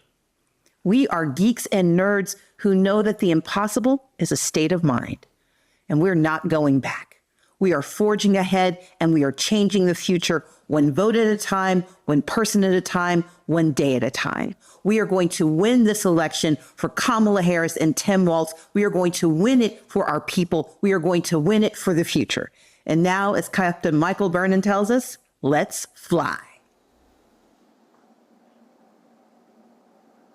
Well, hello, I'm Bill Prady. I'm the co-creator of The Big Bang Theory, but the writing credit I'm most proud of is an episode of Star Trek Voyager because it makes me part of the greatest franchise in science fiction history. And I'm here with an amazing group: Will Wheaton, LeVar Burton, Jonathan Frakes, my God, Jonathan, I'm so sorry, Anthony Rapp, Jerry Ryan, Tim Russ, and Robert Picardo. And guys, I have a question for you. It's right away. We're getting some anomalous readings from the matter-antimatter intermixed chamber in the starboard warp nacelle. What do I do about that? You want to emit an inverse neutrino pulse through the starboard nacelles. Make sure that you are putting it directly into the heart of the anomaly. And if you run into any sort of issues, you're going to want to use nanoprobes to repolarize the navigational deflector. It's very simple. This is first day stuff. You are the king of the nerds. Well, I have a suggestion. Look, all you have to do is unplug it and plug it back in again. Smack it off the works. Hey guys, I've been thinking about this. There are a lot of amazing connections between science fiction franchises, a vision for the future. But I'd argue that from the beginning, from the original series in the 1960s, no television program has worked harder to portray the kind of future that we want to live in. And I'm wondering if anyone wants to jump in and talk about how you see Star Trek's, the future that Star Trek imagines connecting with the future that we're trying to build tonight. Well, I mean, back in the earliest days when you had people of different ethnic backgrounds on the bridge of a starship at a time when, the only roles essentially that Black people had were playing maids or servants or slaves. That in and of itself was a huge breakthrough for Nichelle Nichols and for television, for the arts to have that representation, up through our version of Star Trek Discovery having a bona fide queer found family, two men together helping to be surrogate parents to a non-binary young person and their trans boyfriend. This is the future. None of these things were also pointed to or talked about. That was part of it. That everyone was given the fullest value to be themselves, and these little boxes that were checked, so to speak, were never an issue for anyone. And that is the future that we are trying to create right now in 2024 and beyond. people, there's been criticism from the right that Star Trek got political, but it was political. It was political in the original series. People look at the episode that featured half black and half white aliens and think, and it's kind of silly now, but when you understand that in the 1960s, you couldn't actually tell a story about racial conflict. Or the episode of the original series where a war is being conducted by computers and people show up to die. That was Gene Roddenberry's reaction to the Vietnam War and the statistics of the dead. When you look at the work that you've done on Star Trek and you look at the candidacy of Kamala Harris, what connections can you make in the world that you portrayed and the future for the United States that she's trying to build? Yeah, I think that the future that Kamala Harris is trying to lead us into is very much in alignment with the future that we have all contributed to creating, which is to say that aspect of who we are that is hopeful and open-hearted and wants to share the wealth and bounty that this great nation has been able to produce. The other side is not offering a vision for our future so much as they're really engaging in rhetoric that is all about grievance and wants to root us in the past. And the campaign keeps saying we are not going back.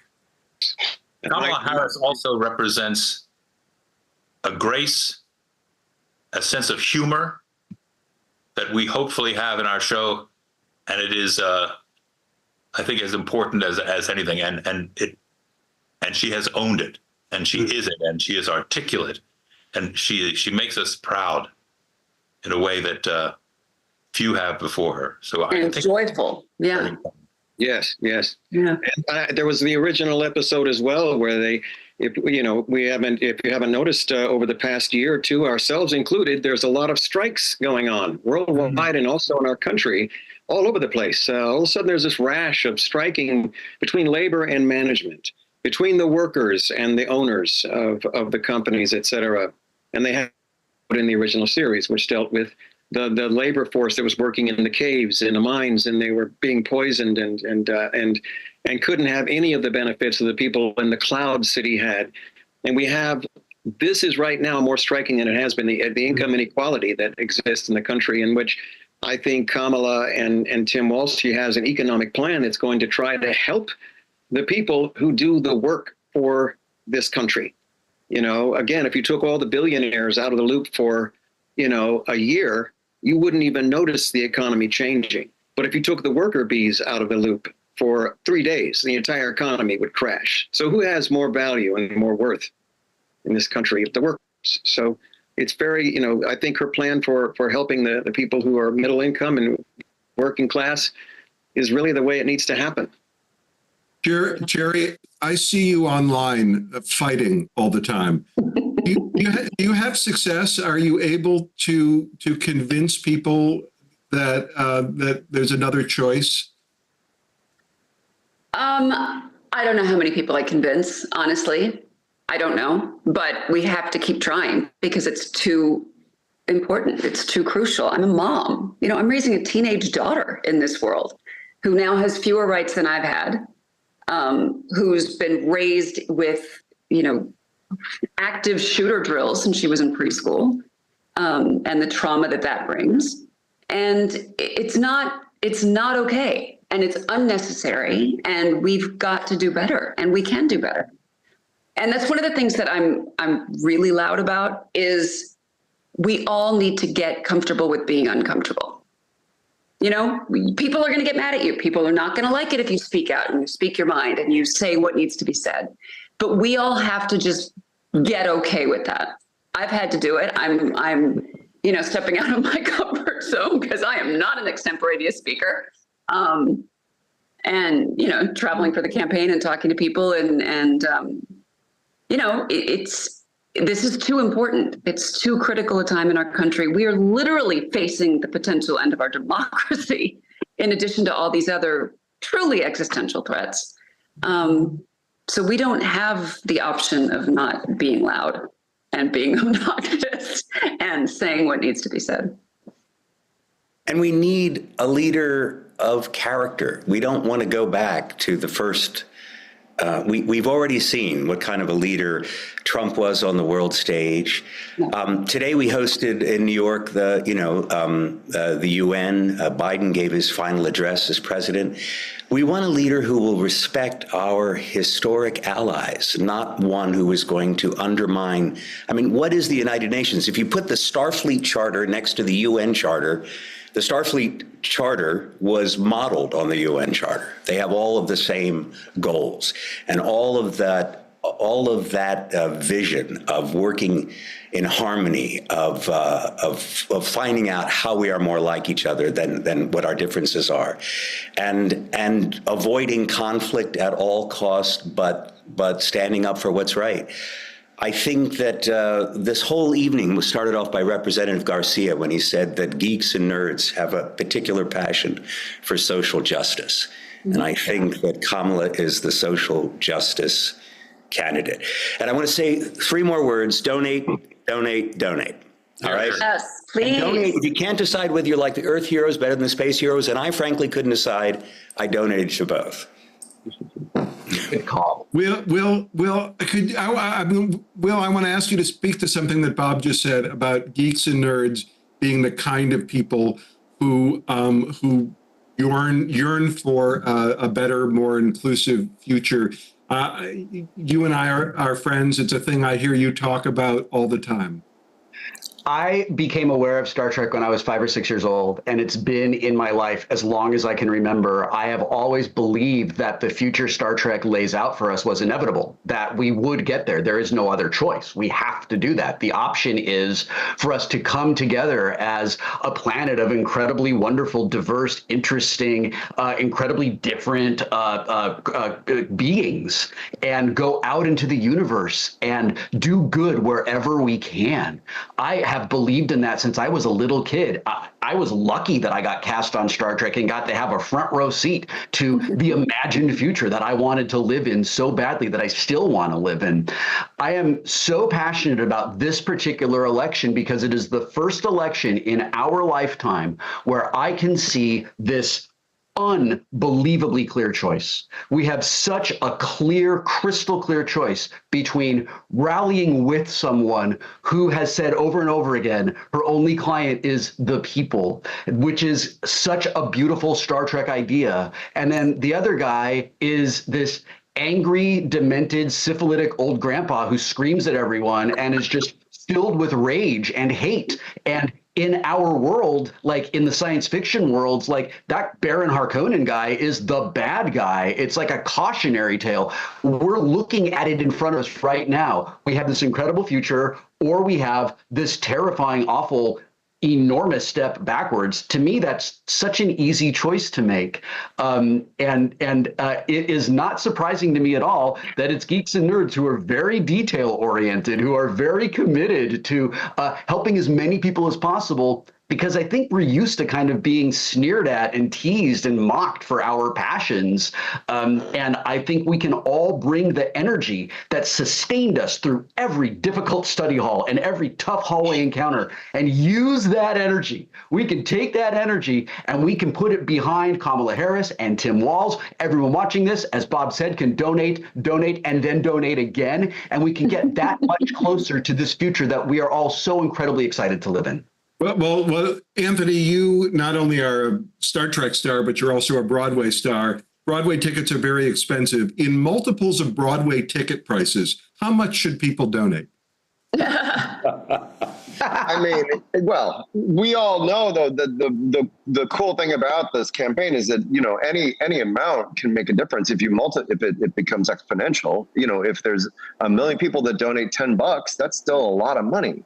So whatever you can afford, I'm not asking anybody to break the bank. All of this can help move the needle. What it can do, it can open up offices so people can be on the ground in these crucial states, so they can talk to people, they can knock on doors, they can reach people's hearts and minds. It's not just about buying commercials, which is certainly expensive and needs to happen. But that ground game, I was lucky enough to volunteer for the Obama campaign in 2008, and I was on the ground in Texas, in Ohio, got to have these experiences of talking to people on the ground and being with these staffs, that's where the money to me really can make the biggest difference. And they're opening more offices in Florida. Yeah, I was just going to say the news today was that the Harris campaign is opening up more offices in Florida. They see Florida as in play. And to Anthony's point, it really is a function of small dollar donations. Small dollar donations are what pays for the rent of an office. My cousin is a volunteer at a Harris office in Nevada, outside of Las Vegas. And she said that the energy is growing exponentially, that there were 15 or 20 people, and she goes in and she says there's 150 people every day.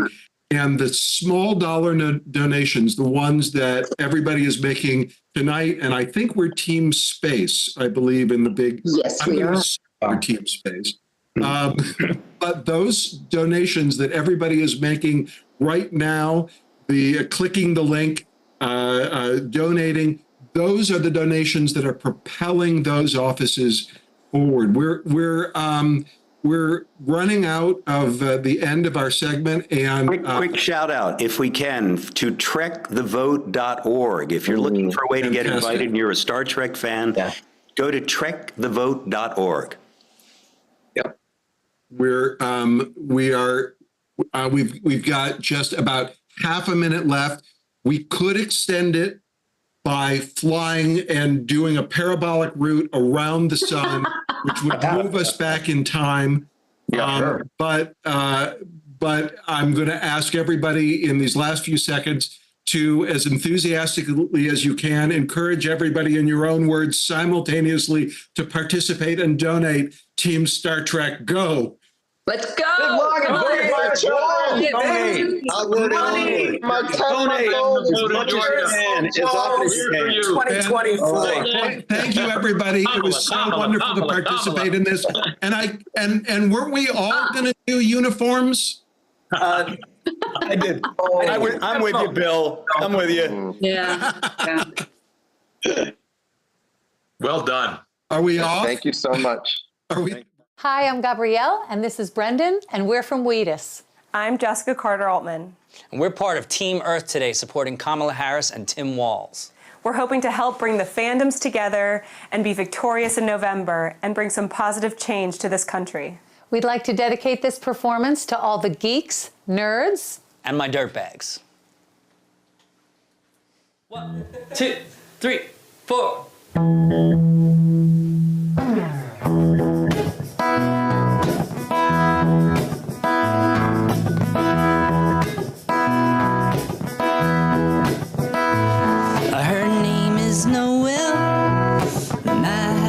Dream about her, she rings my bell. I got gym class in half an hour. Oh, how she rocks in kids and tube socks.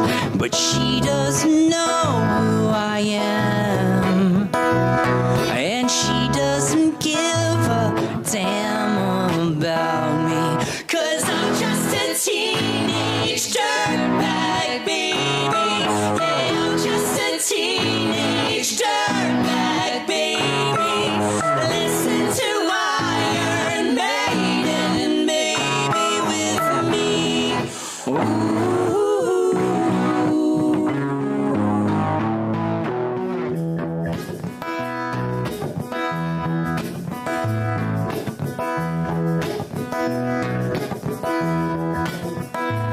Her boyfriend's a dick, and he brings a gun to school, and he'd simply kick my ass if he knew the truth. He lives on my block, and he drives an IROC, but he doesn't know who I am, and he doesn't give a damn about me. 'Cause I'm just a teenage dirtbag, baby.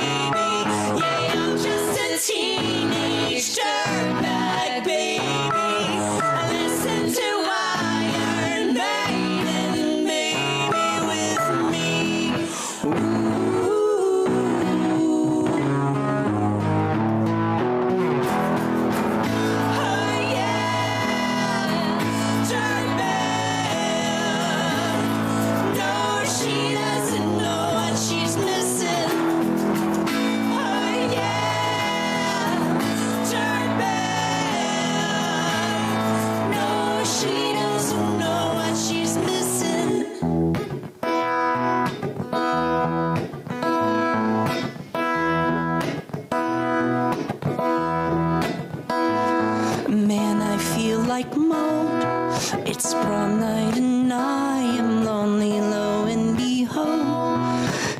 she's walking over to me. This must be fake. My lip starts to shake. And how does she know who I am? And why does she give a damn about me?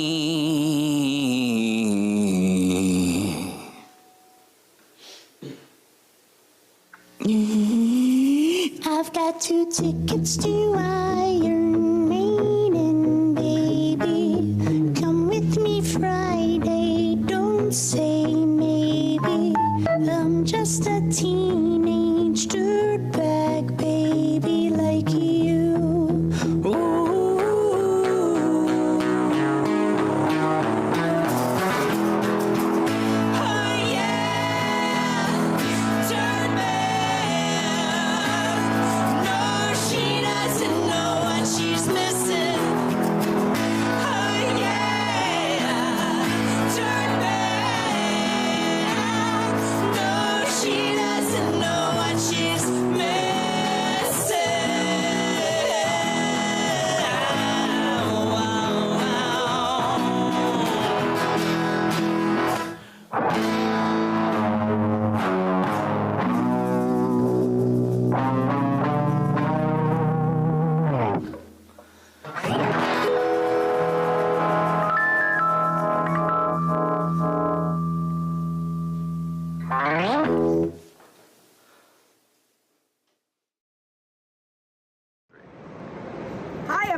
Jenkins here. I'm so excited to join this incredible event with my beloved Lynda Carter, who was a hero of mine growing up and became a dear, very close friend of mine in the course of making our wonderful movies together.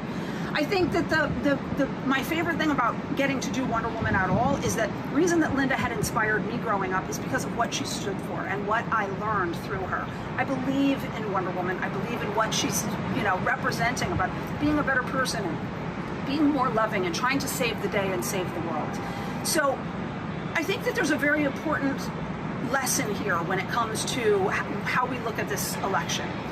A lot of you are already with us on how we're going to vote this time, but if you're on the fence and if you only came here to see, people that you wanted to celebrate as I do, you might be, wondering whose values you identify with. But I want to make one very simple distinction that I think you really need to focus on. When I first got to Hollywood, I noticed that there were a lot of people who came for 2 very separate reasons. A lot of people wanted to be a thing, and a lot of people wanted to do a thing, right? And what I started to notice about some of the people who wanted to be a thing was it wasn't really about the movie that they made or the work that they did. It was about their own glory. The people who came to do a thing could turn around and make an incredible movie or really make a contribution to the world. Well, let's look at this election. We have 2 very different people, and they are telling you exactly who they are. No matter what your political beliefs are, one of them is telling you that they are about being a thing. He is about his own glory, and every move he has made throughout his career has shown you that openly. He's told you as much. He's not about whatever he's telling you he's going to do, whatever he's telling you he's going to represent. He's never, in his whole career, done that. He has only been about manipulating the illusion of that for his own glory, whether it means that he has to lie for it or whatever. And so no matter what you believe in, now is not the time to start thinking that this is someone who's going to turn over a new leaf and suddenly be about anything for you. It's not going to happen. Let's look at Harris. This is someone who's dedicated their entire life to public service, doing things for people, getting stuff done, making the world a better place, making the world a different place. So no matter what you believe in, our democracy is at stake because only one person is planning on doing anything for anyone, and that's Kamala Harris. So please join us in voting for sanity and safety of our nation by picking someone who's actually going to do the job that she is up for. And obviously, we're Earth heroes, and so please donate to the Earth Hero, and I look forward to sharing this journey with all of you. Thank you for being here. Oh, much like Gail, Simone, Patty Jenkins is one of my sisters in Wanda. Thank you, Patty. We need to elect leaders up and down the ballot to make sure that The Equal Rights Amendment is added to the Constitution so that women are protected against discrimination. When Kamala Harris is elected, she would be the first president whose rights are not specifically protected under the Constitution of the United States of America. So, I want to welcome members of the ERA Coalition, and we will start with Zakiya Thomas. Can you introduce the ER and the coalition to us? Sure. Thank you so much, Lynda. So I'm Zakiya Thomas, president of the ERA Coalition. We represent over 80 million people fighting for equality, for protecting our rights and freedoms by getting the Equal Rights Amendment added to the Constitution. So first, I want to pass it over to Mona Sinha, who is an equal rights champion, our former ERA Coalition board member. Mona, why do we need to protect the rights of women and girls, and why Wonder Women should unite for the cause? Thank you. And Mona, you're here. Can you share with us? Did you Thank you, everyone. Hello so much, Lynda. Hello, everyone. Megan. Hello, Mona. See you. Every woman and girl should be able to live a life free of violence and discrimination. And even today, 1 in 3 women experience gender-based violence in their lifetime. And that just isn't what America is all about. And I think Wonder Women must unite for the ERA to be guaranteed by law. That's the only way we can have equal rights. That's what we deserve in this country. And President Harris is going to do that for us. So donate, donate, donate. Let's get her. Let's get a woman in the White House. Let's just do it. Thank you. And then Drew, you want me to do it, Drew?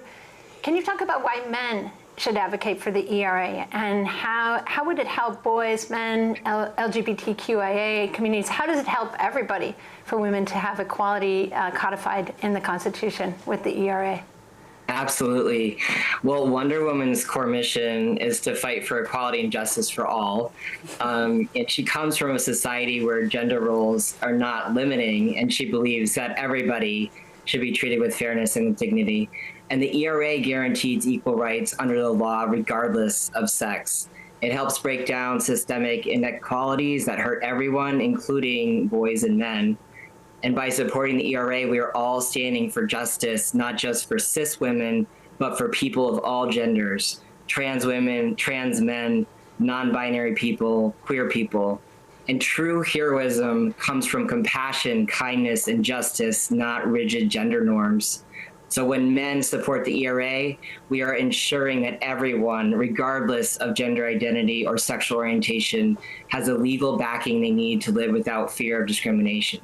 Please donate. Thank you so much. You know, hearing from you who are on the front lines is so important to us.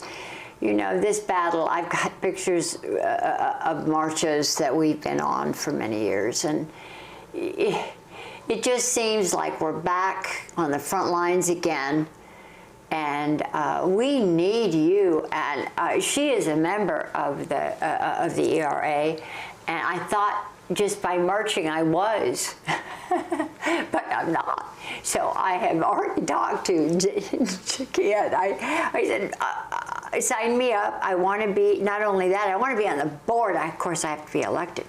But I want to march. I want to sing it from the mountaintops. And I want to get young women involved in this, because there are so many, there's so many things within this ERA that so many people are just not aware of. What can we do, Jemiah? What can we do as feminists and activists and Wonder Women to help you, to help Kamala Harris, to help each other in this fight for equality? What can we do? Men and women and Wonder Women and, well, you know. Thank you so much. I am a very proud member of the ERA board, Jamia Wilson. I'm also an author and think a lot about what it means to have access to information. And one of the issues we have is that so many people in our country assume that they are protected by the Constitution, and yet they don't have the adequate access to information and the freedom of expression to have access to the story that they need to know, which is that none of us are free until we all are. Right. We need to codify gender equality into the Constitution, and this would secure rights across workplaces, healthcare, reproductive justice, education, sports, STEAM, and beyond. And we can really make a difference by raising awareness, telling the story at our dinner tables, marching in our faith institutions, talking to our representatives, and empowering others who prioritize equality by letting them know that the work has not been done. We need to build a present and a future where no one is left behind. And right now, we are left behind because people of all genders are not protected by the Constitution. So it's important for us to mobilize, organize, all of us who are champions of freedom and justice, like Wonder Woman, to whip out our lassos of truth, use our voices, vote, rally together, and donate the funds to ensure that we will be protected and future generations will be for years to come. I was informed about coverture, which I did not really understand the word. I didn't even understand what it was. Coverture has been embedded in our societies forever. Coverture is we come into the world, we are under our father's rule. Our father's daughter. Our father's daughter and rule. Yeah. And rule. Yeah. And then we are under our husband's rule, legally and then we are passed down to then we are a dowager and we still have no rights. Then we're passed down to our sons, and then they control. Well, bit by bit, we got some rights, and bit by bit, and now we thought we had them, and now we don't. So we need to get the information that we need, and you know, this is a family thing. This is really important, and I appreciate you so much. And when I get back to Washington, D.C., Megan here and I are going to get together, and we are going to meet with you all, and anything. The rest of you all, we need you to donate right now. I need you to donate this very minute before we close this out. Donate. Yeah, let's have the kindness and the equality and, like I said, the plurality, the whole prism of all of us. Let's get the ERA passed. And so thank you so much to the coalition for joining us. Yeah, the prism of us. And please join us in supporting our candidates, Kamala Harris, Tim Walz, and donating to the campaign. Let's see what we can, before we close up, donate, hit the button, donate, please. Wonder Woman and this fabulous techie human being that ran the United States tech world. Just an advisor. Please come and join us. Plus that, all of the people that in this country that helped us tonight, and all of these wonderful, tiny little group of people that put this together. I mean, they just worked their little tails off for a month and then put it together in 8 days. So thank you so much, and thank you to my PR team. Thank you to Sabrina. Thank you to Jess. Thank you to all these people here, and to you, Megan, and thank you all those everybody people. Join us. And the thing that I'm really thankful for is everybody, you guys watching. Lindy and Wasim. Yeah, Lindy and Wasim, we're going to go over to the fundraising event. I just want to thank everybody who's taking the time to have conversations with their fellow Americans, to talk to people about voting and getting involved in this election. And let's get the kind of leadership that we deserve. We're an extraordinary country. We have extraordinary people, all of us. So let's do that. And we're going to go check in, right? We're going to go check in, but let's hear what you got. Hit the buttons, and come with us. Hey, guys. I bet you guys are all excited to know who won tonight. Although I will say it's not over until it's over, so keep pushing, keep cranking it out. We have 43 more days, and do what you can tonight to make a difference. This is your chance to be real life heroes. We heard from a lot of fictional heroes that we all love, but this is your chance to be a hero, to save our democracy. You know, our experiment is very fragile, but with all of you chipping in, we can do this. And so with that said, I want to say that Earth Heroes raised a total of $233,000. Wasim? Space Explorers, I have some good news, but first I want to say nostalgia was definitely over 9,000 in those last segments. That Trek panel, truly magical stuff. Like, yes, I desperately want to live in a world with Star Trek ideals, and you all have the power to make that happen at the ballot box this November and everything you do up until then. But the most incredible thing about tonight has been all of you, what you've donated tonight, and hopefully we've gotten fired up to do to get out there in the world to get Harris Walz elected. Space Explorers, you've raised $272K tonight. Very well done, Space Explorers. But Lindy, we're all on the same team here, right? What's next for all of us? Absolutely. I just want to say this is the most loving competition I've ever been in. And I want to give a special thanks to Lynda Carter, who has the kindest soul. It was such a pleasure doing this. It was an honor of a lifetime. And Sabrina Carton, thank you so much for inviting me. It's been such a privilege working with you. And thank you to all the fandoms rallying together. You are why we were able to do this. And this night has been absolutely magic. And this is your come to Jesus moment. We have 43 more days. Let's make sure that Trump, this convicted felon, is going to be in the dustbin of history, and that the future days of America are still our very best days. The best of America is still ahead. All right. So I just want to thank everyone. I love you all to pieces. And thank you for your incredible kindness. You know, sometimes a lot of us are like having a hard time making ends meet, but I see you in the chat. Everyone's still doing what they can. And that means so incredibly much.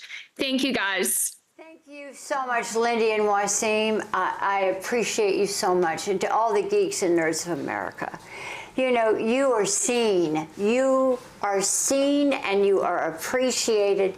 But not only that, we need you now more than ever to get out the vote. Get out there and vote. Get out there and help others to learn how to register if they haven't. And go Geeks.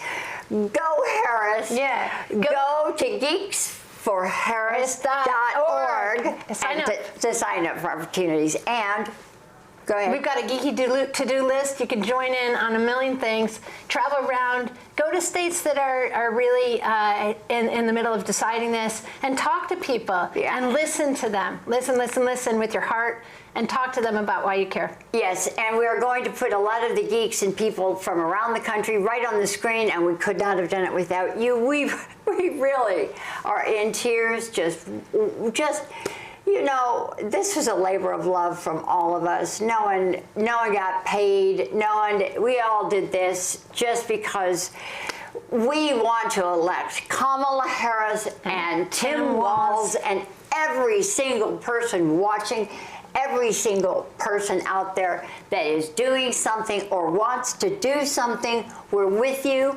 And Kamala, Vice President and Governor, we're with you 1,000%. Thank you so much. The American people need you. Thank you, and good night. Good night.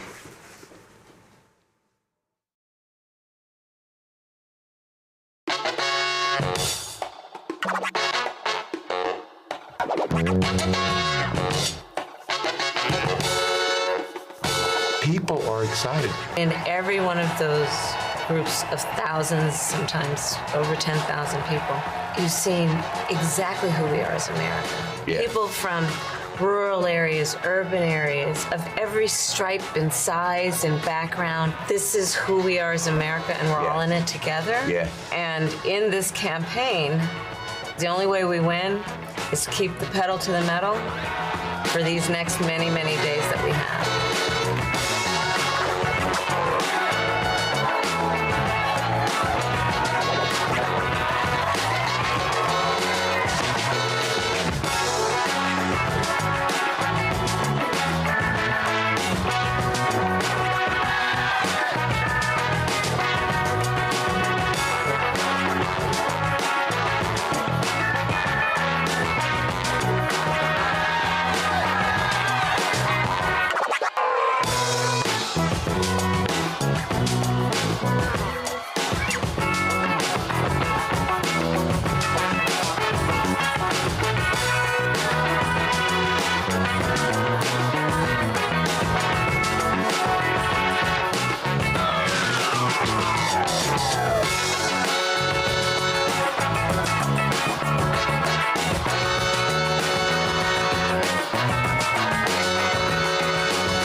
gorgeous son of a bitch.